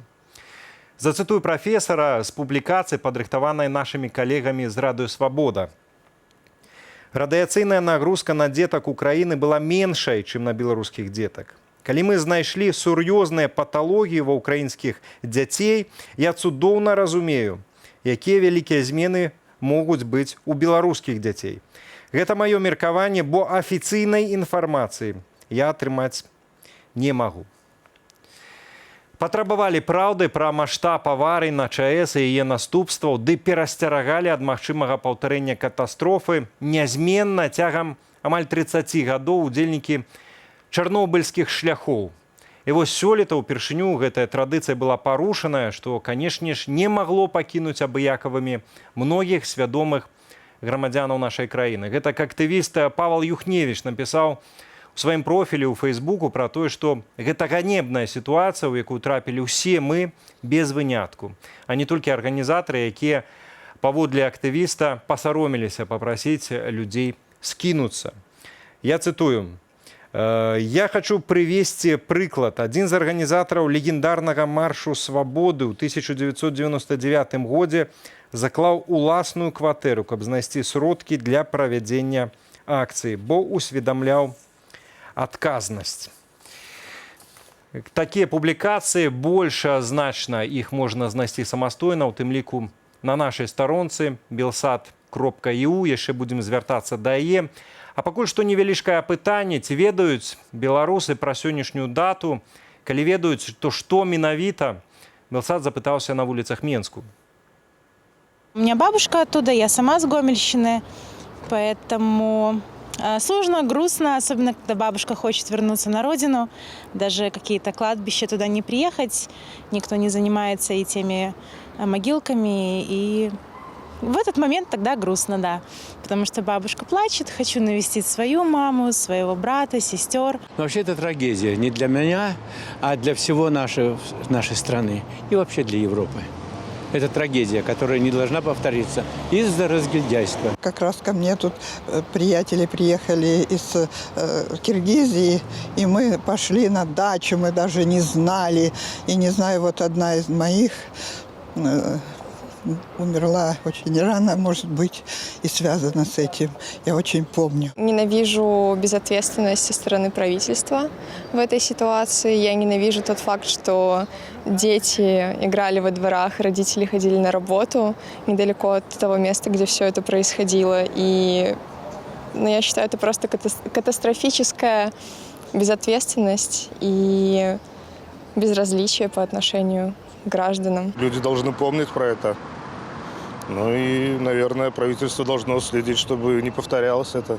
Гэта ўсё, яно будзе надалей яшчэ вельмі шмат, і нам не ведаю, колькі гадоў нам праз гэта ісці, таму гэта вельмі акуратна. То есть адмовіцца ад гэтага нельга. Гэта танная электраэнергія. Ну а зараз пра тых, хто аддаў сваё здароўе і нават жыццё за тое, каб максімальна абмежаваць наступствы катастрофы ў Чарнобылі. Гаворка пра ліквідатараў аварый на ЧАЭС. Цікава, што ніхто дакладна не ведае, колькі іх было насамрэч. Называюцца розныя лічбы ад паўмільёна да нават 900 тысячаў чалавек. Як яны жывуць сёння, гэтыя ціхія, часцяком забытыя героі, тыя, каму пашчасціла ацалець тады і дажыць до сёння. Ольга Старостина. Вот это саркофаг. Леонид Смалко, калі быў у 7 класе, марыў пабываць на атамнай электрастанцыі і трапіў туды адразу пасля аварыі. Получилось, что надо было. Родина зовет, и мы пошли вперед. Працаваць давялося ў рэактарным цеху у сховішчы ядровых адкідаў. Там была радиация намного больше, чем в любом блоке. Графит, который не был в реакторе, я вот в этих руках, держал таблетки эти. По 12 штук в стержень заложил. Высокая, 140 на 100. Ладно, проживем. 1,5 года працы дзеля ліквідацыі наступстваў на ЧАЭС адбіліся на здароўе, але моцныя мужчыны распавядаць пра свае балячкі не хочуць. Точно дозу не могу сказать. И не хочу это, говорится, вспоминать вещи. Взяло неплохо. Так же, как мой брат. Он никому не говорит. Что я заработал, то я имею. Не скардзіцца і Ігор Брэхаў, ліквідатар з Расіі. 33 гады таму ён служыў у вайсковым гарадку Чарнобыль-2. 26 красавіка ён быў на баявым дзяжурстве. Стороны Чернобыльской атомной электростанции направление завтра, такой. Довольно-таки громкий хлопок и вспышка. На утро нам сообщили, что случилось авария. На березе ракі Прыпяць Ігар разам з іншымі жаўнерамі грузіў у мяхі заражаны пясок, які пазней скідалі на рэактар з верталётаў. Неўзабаве Ігар перастаў размаўляць. Ён не мог самастойна падняцца і нават есці. Да, хотел жить. Ігар перанёс шматлікія аперацыі. У шпіталі яго наведвала сяброўка Наталя, якая неўзабаве стала ягонаю жонкаю і маці 2 дачок. Іх на сям'і ўжо 28 гадоў, і ўвесь гэты час яны змагаюцца. 2 года назад я его чуть не потеряла. Страшно спать даже ложиться было. Не спала год, наверное, я вскакивала и трогала. Дышит, не дышит. Ігара і выратавала, і праз гады падтрымоўвае любоў блізкіх. А ці ёсць дапамога тых, чые жыцці ён ратаваў? Нет. Государство уже как бы закрыло эту страницу. І не толькі расійская. У Беларусі усе ільготы ліквідатарам улады прыбралі ў 2007 годзе. Каждый сам за себе, и на эту пенсию немагчыма нормально харчавацца, немагчыма купить такие леки эффективные, то люди и заўчасна паміраюць того, что не стае ім ні харчавання, ні лекаў. А найгорш, што не стае не толькі дзяржаўнага, а часта і чалавечага падтрымання. Калі ўлады замоўчваюць наступствы трагедыі, то і памяць людская сцираецца. С тех пор минуло 30 лет. Прошел отец мой, много бед. Земля уж стала забывать, а мы должны им долг отдать. Я вам желаю жить и быть. Моя задача не забыть. Вольга Старасціна, Белсат. Уже зараз з намі на відэасувязі з Гомлю адзін з герояў таго часу, а таксама гэтага матэрыялу, ліквідатар Адам Варанец. Спадар Адам, добрый вечар вам. Добрый вечар. Спадар Адам, па-першае, дзякую вам вялікі за тое, што ахвяравалі тады сабой, сваім здароўем, паставілі пад рызыку сваё жыццё і ратавалі ўсіх нас без разбору. З гэтага хацеў пачаць. А першае маё пытанне такое да вас. Як вы ўвогуле сустракаеце гэты дзень, вось калі прыходзіць чарговае 26 красавіка? Як для вас ён прыходзіць гэты дзень? Вы ведаеце, мне вельмі цяжка успамінаць гэтыя дні, і я до сих пор як бы адчуваю сябе прыкра, што ўлады не паведамілі людям, нам, что вот такая беда, что надо как-то обороняться, ховаться. Мы купали детей в этой отрушенной воде, и мои дети, им было 5 и 7 годов, и я радовался, что теплое, они оздоровляются, а это было вельми страшно для их здоровья, и эта беда пришла в мой дом раз много годов. Вот моя дочка, которой было 35 годов, она захворела на онкологию, сделали 2 операции, теперь метастазы в легких, и вот мы живем каждый день, вот чекаем, надеюсь, не страшуем, але жить так тяжко. Пра жыццё ліквідатараў гаворыцца ў Беларусі, практычна не гаворыцца. Іх згадваюць, магчыма, раз на год, вось як звычайна ветэранаў Другой сусветнай вайны. У нас звычайна людзей ввогуле згадваюць толькі па календарах, адзін дзень у году, і то трошачкі адным радком. А агулам, як адбываецца жыццё сёння ліквідатараў вось гэтай аварыі на ЧАЭС, як ввогуле выглядае? Бо ведаем вельмі мала, ведаем, што апошнія выплаты улады паадмянялі, паскарачалі тое дробнае, што у вас заставалася. Ці можна падрабязней пра гэта, бо не чутно нідзе? Раней, калі мы мелі нейкія льготы, то яны нам вельмі дапамагалі. І не то, што там праезд той быў, альбо там нешта вельмі дапамагала санаторнае аздараўленне. Калі раз на год паедзеш, атрымаеш нейкі запас трываласці за здароўе, і мы жылі і працавалі. Але калі ў 2007 годзе адмянілі гэтыя льготы, то мы адразу адчулі, што нам стала горш. І гады ўжо такія, што патрэбна аздаравіцца, а пенсіі такія, што я яшчэ больш трымаюся, а жонка ў яе больш букет хвароб усякіх. У той час хадзіла ў басаножках, военныя гаварылі, што патрэбна адзявацца там, абараняцца, але улады нічога не гаварылі, мы як-то давяралі ў той час уладам. І вот цяпер у яе цэлы букет хвороб, то мы уже тых пенсий зберем. Раз у 2 года она поедет на 2 тыдні подлечится и крыху лепш. А хотелось бы, и чтобы больше находится. И может, гэтые ўсе льготы и вернуть теперь немагчыма, улічваючы стан нашей экономики, якую за 25 годов вот мы дочакались такого стану. Але хоть бы санаторы вернуть, это было бы добро для всех ликвидаторов, которые еще остались живые. Вы ведаеце, у нас ёсць выказванне аднаго з чыноўнікаў. Вот яно вельмі такое красамоўнае. Улады яны цвердзяць пра тое, што праблема чарнобыльскай аварыі, она для іх вельмі важная. Вось я хацеў прапанаваць і вам, і нашым гледачам выказванне старшыні Магілёўскага аблвыканкаму Леаніда Зайца. Давайте яго паслухаем. 26 красавіка 1986 года одна из самых трагічных датаў у гісторыі нашай краіны. 33 гады таму мірны атам стаўся чорным. Аварыя негатыўна паўплывала на ўсе сферы жыцця на тэрыторыі шмат якіх раёнаў Беларусі. Пераадоленне наступстваў аварыі на ЧАЭС для нашай краіны заданне дзяржаўнай значнасці. Спадару Адаме, як вы ўспрымаеце такія словы? Ці верыце вы ім? І ці бачыце хоць нейкія прыкметы? Бо, як больш такім маладзёвым сленгам сказаць, вы больш у тэме. Ці адчуваеце вы, што для дзяржавы гэта вось адна з першасных задачаў сёння? Па-перше, такія словы гаворяцца рэдка. І калі што і гаворыцца, то яно ніколі не выконваецца.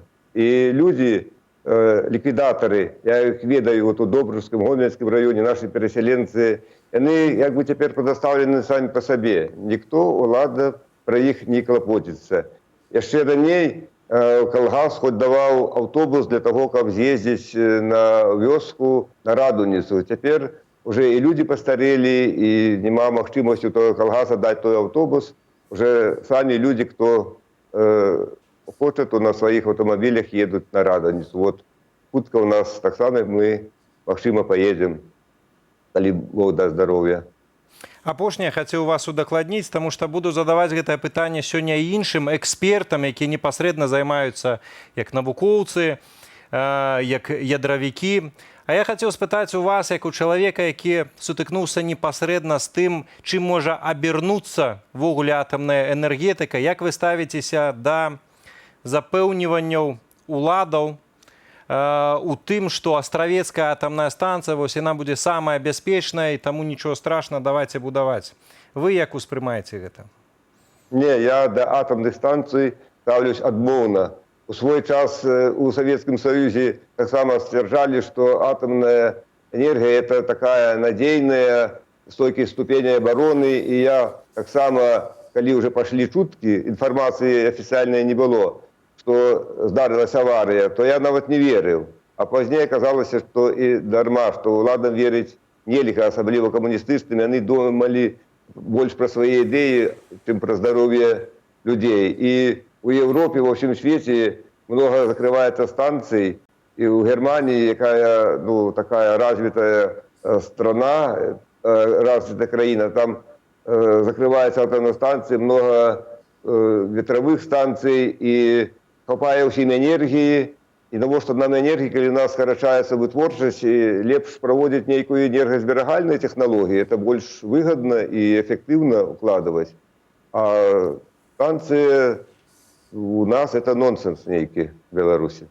Спадару Адаме, дзякуй вялікі вам за сённяшнюю размову. Яшчэ раз дзякуй за тое геройства і вам, і ў вашай асобе ўсім ліквідатарам, якія ратавалі і нас, і наступныя пакаленні ад наступстваў аварый на ЧАЭС. Дзякуй вялікі вам.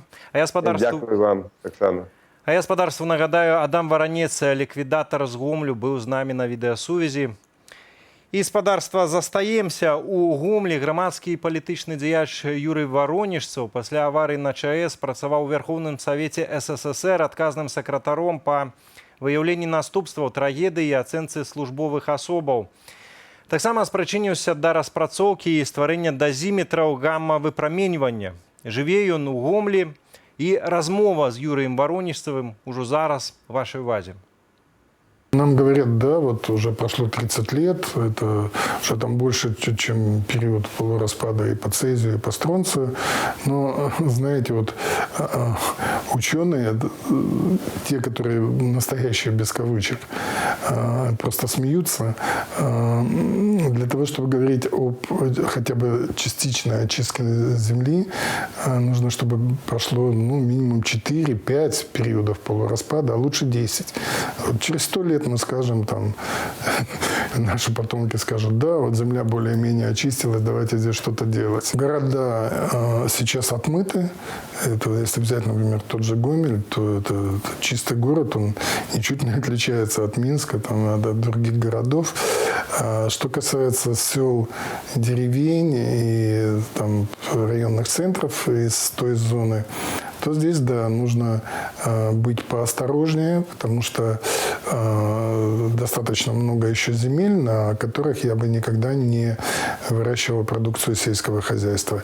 И вот за этим нужно следить. То есть сейчас нужно больше следить за тем, что мы едим, а не за тем, где мы там ходим и где мы там купаемся. Есть тревога в последнее время о том, что по поводу того, что появляются америции.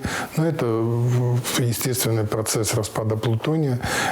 И вот этот америций, он еще более опасен. И его появление говорит о том, что наша проблема не исчерпана, а наша проблема надолго.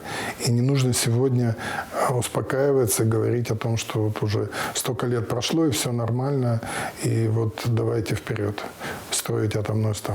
Для меня просто удивительно, но не только для меня, а для людей, которые занимаются этой проблемой, как страна, в которой на душу населения приходится почти гектар сельскохозяйственных угодий, еще вкладывает просто колоссальные средства для того, чтобы произвести очень дорогую и очень подозрительную продукцию на грязных землях. У нас в разы больше земли на душу населения, чем у европейцев. У нас, по-моему, в 2 с лишним раза больше земли сельскохозяйственной, чем у поляков. Но почему-то в магазинах мы покупаем польские яблоки, а не наши. Государство не должно заниматься, не должно абсолютно соваться, грубо говоря, вот в эти загрязненные районы с развитием сельского хозяйства. Ни в коем случае. А те деньги, которые туда вбухиваются для производства условно чистой продукции, лучше пустить на производство сельскохозяйственной продукции в чистых землях и на улучшение состояния здравоохранения, которому катастрофически сегодня денег не хватает. Ну что ж, ранее подобные цвярозы разважания можно было публічна пачуць. Найперш, напэўна, все-таки на чарнобыльскім шляху выступалі вядомыя людзі, якія у тэме, якія ведаюць, пра што гавораць. Гэта была магчымасць публічна данесці сваё меркаванне. Аднак, вось як мы ўжо учора пачыналі гаварыць з Уладзімірам Мацкевічам, гэтак і сёння палітычны аглядальнік Александр Класкоўскі напісаў на партале Навіны Бай вялікую публікацыю пра тое, што улады Беларусі налаўчыліся рэзаць 5-ю калону без ножа.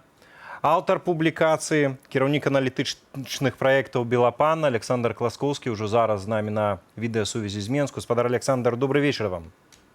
Вітаю вас. Спадар Александр, чаму вы лічыце, што вось увядзенне гэтых пабораў нельга называць ножом?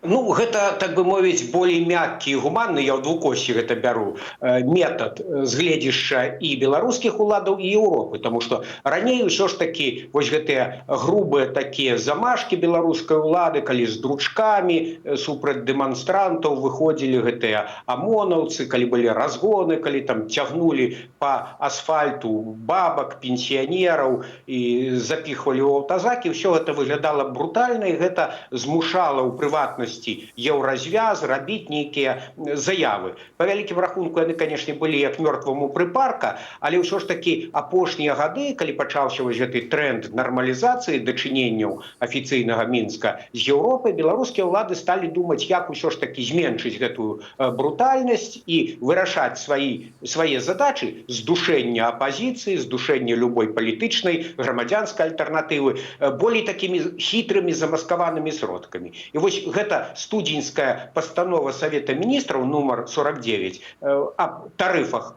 на гэтае масавае мерапрыемства, я сваімі словамі называю, але сутнасць, што там стаўкі усталяваны і стаўкі, мякка кажучы, не слабыя. Яна дазволіла ўладам знішчаць рэшткі вулічнай актыўнасці без нажа, то бок без брутальных метадаў. Выкочваецца такі цэннік, што ў апазіцыі лезуць на лоб вочы, бо апазіцыя па вялікім рахунку грошай гэтых не мае, ды і прынцыпова гэта і абурае. Таму што яны кажуць, у нас канстытуцыйнае права на свабоду маніфестацыі, а вы за грошы. Ды і на міліцыю ж падаткі збіраюцца. Атрымліваецца, што гэта двойная абдзіралаўка.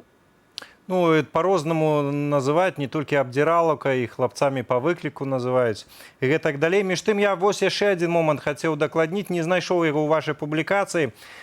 Акрамя вось гэтай ахілесавай пяты, ці можна сказаць, што вось гэтая новая захада ўладаў пра тое, што трэба вось гэтыя паборы камунальнікам, медыкам, найбольш міліцыі, яны выявілі яшчэ адну такую з'яву, гэта адсутнасць рэальнага пратэсту. То бок, калі не трэба было плаціць і калі, напрыклад, не вінцілі, можна было выйсці, бо, ну, в прынцыпе, традыцыйна кожны год выходзіцца і ўсё. А сам пратэст па сутнасці сваёй гэта нейкае такое дзеянне, якое не вымагае хаджэння, прашэння дазволаў, заплаціць, купіць білет на тое, каб пратэставаць супраць гэтых уладаў. Як вы думаеце? Па-першае, хочу адзначыць, што ўсё ж такі, калі людзей дапякае, дык яны выходзяць і не пытаюцца дазволу, і не плацяць, і добра ставяць уладу на вушы. Я ўласна пра гэта і пытаю. Атрымліваецца, што апошнім часам, в прынцыпе, ўсё такое не вельмі дапяклівае, дапякучае было. Ну так, я меў на ўвазе, як вы, пэўна, здагадаліся, дармаедскія так званыя пратэсты 17-го года. Іншая рэч, што ва ўлады хапіла сілы іх здушыць, але наверсе тады былі ўражаныя вось гэтым маштабам. І, дарэчы, там і асабліва апазіцыя, яна хутчэй даганяла гэтыя пратэсты, а не арганізоўвала. Таму гэты выбух народнага гневу, ён быў спантанным. І, дарэчы, вось гэтыя, як бы ўлады хітра не здушвалі актыўнасць, яны могуць даскакацца ў тым плане, што ўрэшце гэта, ведаеце, можа сарваць накрыўку катла. Можа не заўтра і не паслязаўтра, але гэтыя гульні звычайна для аўтарытарных рэжымаў канчаюцца кепска. А вось тое, што вы закранулі, вось гэта праблема, так бы мовіць, каляндарных такіх каляндарна-абрадавых, іранічна кажучы, акцый апазіцыі, яна існавала і раней, і да гэтай пастановы, кладучы руку на сэрца, таму што апазіцыя ўсё ж такі у Беларусі зазнала раней вось гэты крызіс жанру, і тыя ж самыя чарнобыльскія шляхі апошніх гадоў, яны не ўражвалі ні маштабам, ні крэатывам, іх крытыкавалі прадстаўнікі той жа грамадзянскай супольнасці. У пэўным плане тут апазіцыя зайшла ў тупік. І зноў жа, акрамя таго, што вось цяпер пайшлі на прынцып, шчыра кажучы, і грошай у апазіцыі няма, і рэсурсаў для сілкавання няма. Тут апазіцыя апынулася, я не схільны надта ўжо кідаць у яе камяні, хаця і ў яе было шмат памылак, але па вялікім рахунку у такой жорсткай аўтарытарнай сістэме паводле вызначэння не можа быць моцнай апазіцыі. Бо сапраўдная апазіцыя, калі ёсць канкурэнтныя выбары, як на Ўкраіне, вось там, дзе як чорт з табакеркі выскачыў Зеленскі. Можна сцябацца, што вось там комік перамог, але ж перамог дзейнага прэзідэнта, як яго Лукашенко не падтрымліваў, бо, мусіць, Лукашенко не верыў, як гэта так не ўключыць адміністрацыйны рэсурс. А ў Беларусі, як я напісаў у адным з артыкулаў, Лукашенко прызначыў выбары сябе на 2020 год. І ўсе разумеюць, што палітычнае поле зачышчанае, ніякіх рэальных канкурэнтаў не будзе ў выбарчым гэтым бюлетэні, хіба што спарынг партнёры. То бок апазіцыя маргіналізаваная, і з гэтай нішы яе не выпускаюць. А пакуль яна ў гэтай нішы, дык народ не надта схільны яе падтрымліваць ні рублём, ні маральна, ні псіхалагічна. Вось такая подласць, так бы мовіць, беларускай сітуацыі, гэта заганнае кола. Паслухайце, вось гэта адмаўленне ад дазволенай акцыі праз тое, што прынцыпова вырашылі не плаціць, ці можа стаць пачаткам ланцуговай рэакцыі, бо ведаем, напрыклад, першатравеньскіх акцыяў правзвязавых таксама не будзе зноўку з той самай прычыны. Таксама ведаем, не толькі апазіцыйныя асяроддзі адтурбаваныя вось гэтымі паборамі, ведаем, да прыкладу, што вернікі, у прыватнасці рыма-каталікі, зараз папросту здымаюць з павесткі многія свае пілігрымкі, звычайныя пілігрымкі традыцыйныя, бо там таксама трэба плаціць тысячы і тысячы долараў. Ці можа адбыцца такое, што пойдзе ланцуговая вось такая рэакцыя, і ў нас наагул нічога не будзе адбывацца да таго моманту, калі у катла гэта ўсё-такі не сарве? Ну, такая небяспека, безумоўна, ёсць, але разам з тым, паколькі вось гэта новая метода ўладаў, як вы самі вось згадалі, закранае не толькі палітычных апанентаў рэжыму, старых ворагаў, так сказаць, Лукашэнкі, але закранае грамадзянскую супольнасць, вернікаў, самыя розныя слаі грамадства, то я думаю, што можа быць і дастаткова моцны ціск на ўладу. Усё ж такі кіроўная вярхушка сёння таксама не вельмі ўпэўнена пачуваецца, і таму, магчыма, нейкая адкрутка ўсё ж будзе. Потым хачу нагадаць, што наперадзе выбарчыя кампаніі. Я падкрэсліваю менавіта кампаніі, таму што сапраўдных выбараў няма, але калі казаць пра магчымасць нейкіх масавых мерапрыемстваў, дык вось якраз ёсць сэнс апазіцыі. Гэта такі ўскосны адказ там байкатыстам і ігнарыстам, якія кажуць, што не трэба пэцкацца аб гэтыя выбары. Дык вось ёсць магчымасць пад маркай выбараў, калі зарэгістраваны кандыдат, то у яго дадатковая магчымасць, наколькі я разумею, без усялякай аплаты, карыстаючыся сваім мандатам, сваім статусам, ладзіць там пікеты, іншыя масавыя мерапрыемствы. Вось гэта акно магчымасцяў таксама трэба скарыстоўваць. Хаця па вялікім рахунку, канешне, вырашэнне гэтай праблемы палягае ў плашчыні сур'ёзнай і доўгай палітычнай барацьбы за змену ўсёй сістэмы. Апошняе караценькае пытанне у мяне да вас. Паводле логікі звычайнай, тут яшчэ і выбарчыя гады ідуць у нас. Навошта Лукашенко нарываецца і робіць абсалютна ўсё, каб раззлаваць беларусаў, не толькі сваіх старых ворагаў? На жаль, беларускія ўлады шмат у чым ужо страцілі сувязь з рэальнасцю. Няма нармальнай зваротнай сувязі, і гэта падводзіла многія такія вось жорсткія аўтарытарныя сістэмы. Таму што калі ўлада трошкі, груба кажучы, выпускае пару, дык у яе болей шансаў манеўраваць. А тут сапраўды і спадзявацца, што беларускі народ такі вось, што ён усё будзе глытаць і цярпець, гэта, ведаеце, да пары да часу. Таму што я памятаю, напрыклад, як у 91-м годзе нечакана ў так званай Вандеі перабудовы ў самай савецкай рэспубліцы раптам 100 тысяч разгневаных пралетарыяў выйшла на плошчу Леніна. Таму гэтыя выбухі спантанныя, яны вельмі небяспечныя, і я думаю, што ўлада паводзіць сябе недальнабачна. Спадар Александр, дзякуй вялікі вам за сённяшнюю размову. Я спадарству хочу нагадаць, Александр Класкоўскі, кіраўнік аналітычных праектаў «Белапан», быў з намі на відэасувязі з Менску. Тым часам вядомы беларускі сцэнарыст Андрэй Курэйчык у захапленні, што, праўда, ў двукосці, канешне ж, ад вось гэтага рашэння ўладаў спаганяць грошы з людзей за ахову мерапрыемстваў.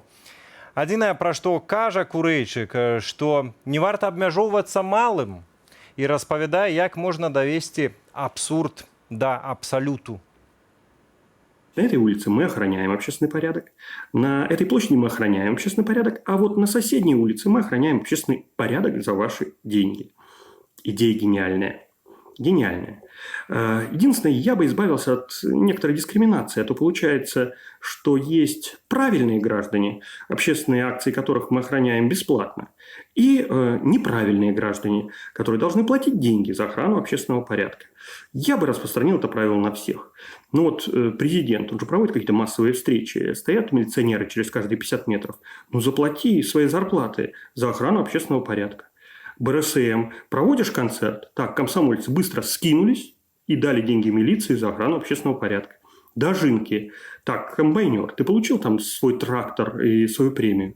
Отслюнявь денег белорусской милиции за то, что она тебя охраняла.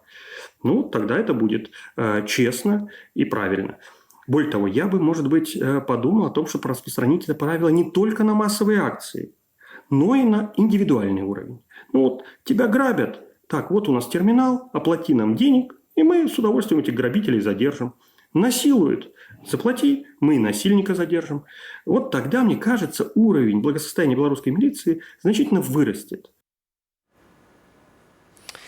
Ну, господарство, такие абсурд, такие у нас реалии. Хочется и посмеяться, и пожартовать, але з іншого боку, а колькі уже можна смеяться і жартаваць. Яшчэ у нас сёння будзе одна размова. Гэтым разам злучымся спадарства з расійскім Архангельском. На сувязі адтуль з намі знаходіцца фізік і ядравік Андрей Ажароўскі. Андрей, добрый вечер. Да, добрый вечер. Рад вас слышать. Андрей, такой вопрос у меня. Власти Беларуси, вот они очень нахваливают Островецкую атомную станцию, говорят, суперсовременная, таких еще не было, нечего бояться. И все мы знаем, что это проект российский, строят российские специалисты.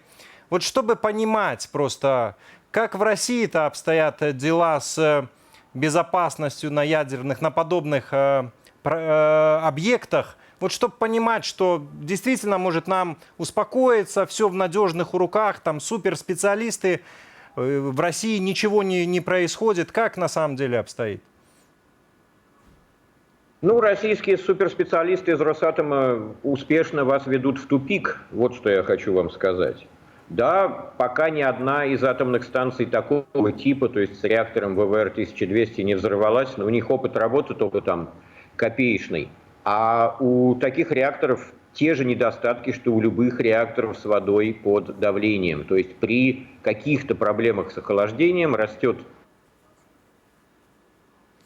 А если уточнить, вообще можно говорить про атомные станции как безопасные объекты? Если не брать Беларусь, если не брать Россию, я знаю, что вы много ездите по всему миру. Есть ли такие примеры, где атомные станции это действительно безопасные объекты?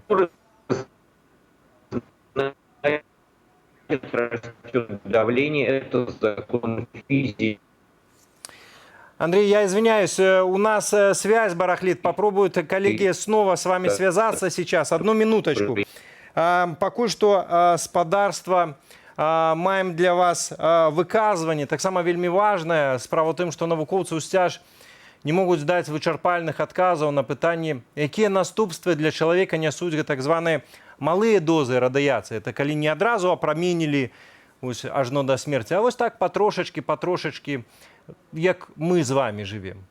Але і ў цэлым таксама датычна працы АЭС вядуцца спрэчкі і не толькі праз рызыку тэхнагенных катастрофаў, як у Чарнобылі ці Фукусіме, але і агулам шкодных выкідаў рэактараў, якія будуць у тым ліку і на Островецкай атамнай электрастанцыі. Гэта не хаваюць нават улады, нават афіцыйныя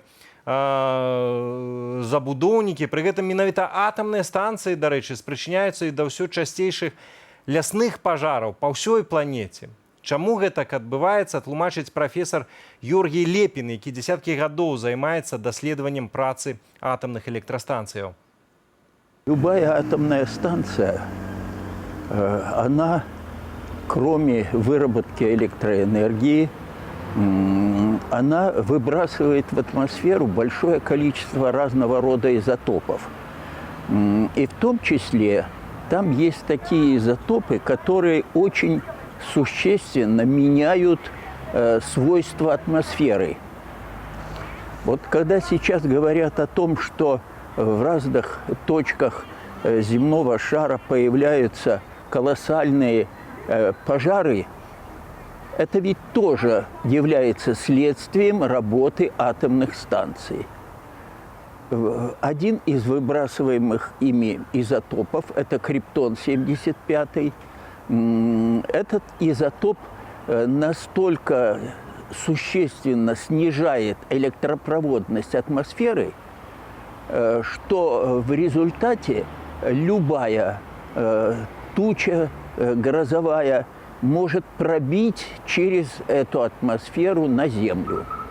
И если поверхность Земли сухая, то тут же возникает пожар. Ну а наконт сухменю, вось, калі паверхня сухая, спадарства якраз з дзейнасцю атамных электрастанцыяў звязваюць вось такую з'яву, якая апошнія дзесяцігоддзі ввогуле атрымала распаўсюджванне. Гэта сухія навальніцы. Калі памятаеце, раней калісьці вось грымнула дзесьці і ўсё, і пайшоў дождж, потым бліснулі маланкі і так далей.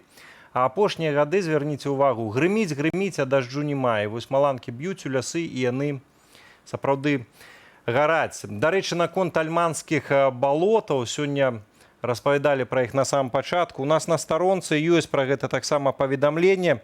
На вялікае шчасце, пажар на альманскіх балотах спадарства лакалізавалі. Адбылося гэта сёння ў дзень. Ратаўнікі ліквідавалі гарэнне сухой расліннасці ды лесу каля вёскі Красноўка Нараўлянскага району. Таксама цалкам лакалізаваны лясны пажар каля вёскі Альманы Столінскага району. Бяда ж, калі гараць балаты, яшчэ і ў тым, што пажар ідзе на небачным фронце, то бок на падземным узроўні гарыць торф, і ён можа вельмі доўга незаўважна гарэць, і змагацца з гэтым вельмі складана. Тым часам спадарства, нягледзячы на тое, што мінула толькі 33 гады пасля радыяцыйнай катастрофы, ўжо сёлета улады Беларусі плануюць запусціць рэактар на першай беларускай атамнай электрастанцыі пад Астраўцом. Хацелі летась, потым адкладалі, на пачатак гэтага года, зноў адкладалі на канец гэтага года. А тым часам Белсат запытаў жыхароў Бабруйску, бо, в прынцыпе, датычыць гэта ўсіх, не толькі Астравеччыны. Уласна, як жыхары Бабруйску ставяцца да запуску электрастанцыі атамнай, страшна ім, спакойна. Што ўвогуле думаюць пра гэта? Давайте послухаем адказы. Электричество мы обеспечены, и разрабатывать нужно те, которые не зависят от атомной энергетики, это естественно. Первое, значит, по поводу безопасности, возможно, все. Второе, так как соседи наши ближайшие не хотят покупать излишек электроэнергии, который будет, естественно, в этой атомной электростанции, то меня беспокоит повышение тарифов для населения. Будем надеяться, что лучше будет для страны. Тем более готовится персонал соответствующих классов, квалификации. Все равно, мне кажется, это достаточно опасная вещь. Хотя да, понимаю, это все-таки новые возможности. Раняли этот реактор, когда везли, и немає упевненості, що гэта ўсё бяспечна. А цябе яшчэ хацеў напрыканцы нашага эфіру дадаць, што, напэўна, Астравецкая атамная станцыя, незалежна ад таго, запусцяць яе ці не запусцяць, станецца яшчэ і гіганцкім помнікам крывадуша, таму што ўсе мы памятаем, калі на пачатку ўлады гаварылі пра танную электраэнергію, пра тое, як мы будзем усе ў ёй купацца, все гэта будзе вельмі выгодна. Даходзіла да таго, што ў інфармацыйных білетах, якія раздавалі жыхарам Астраўца перад першымі грамадскімі слуханнямі, сцвярджалася, што здароўе палепшыцца ў мясцовых жыхароў. Маўляў, лепшае абсталяванне будзе, а таму і вось даглядаць за імі.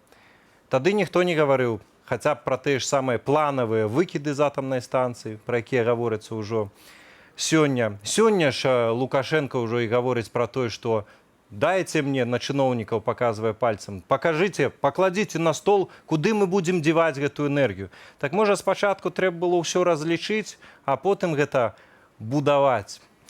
Вось такое спадарства у мяне падсумаванне. Спадзяюся толькі, што помнік крывадуша не стане пасмяротным для нашай нацыі, для нашага народу. Дзякуй вялікі за ўвагу. Валер Руселек працаваў для вас сёння. Наперадзе аб'ектыў. Не пераключайтесь.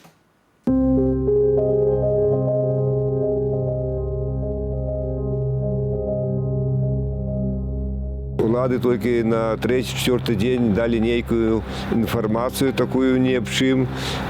Все загады шли сверху през телефон, там на директора школи. И как бы мы были в неведении. Дети наши купались в воде радиаційній, и сами мы ту ежу вживали. И йод сказали нам пить уже през 10 дней, коли уже было бессенсовно.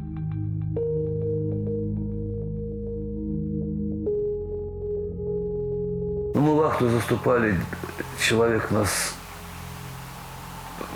20 в смену, 25, с операторами вместе.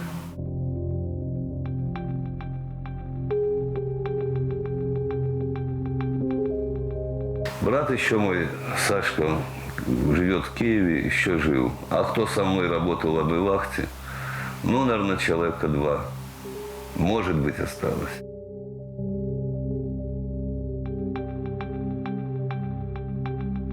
Сын подросток, и я одна, и меня посылают в Чернобыль. Я говорю, я не могу, и ребенок, подросток, все, вплоть до увольнения. Я работала с микроскопом, который мне привезли из Припяти.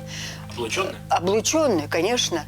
И вот теперь я слепну. У меня как, значит, приехала из Чернобыля, сразу у меня катаракта.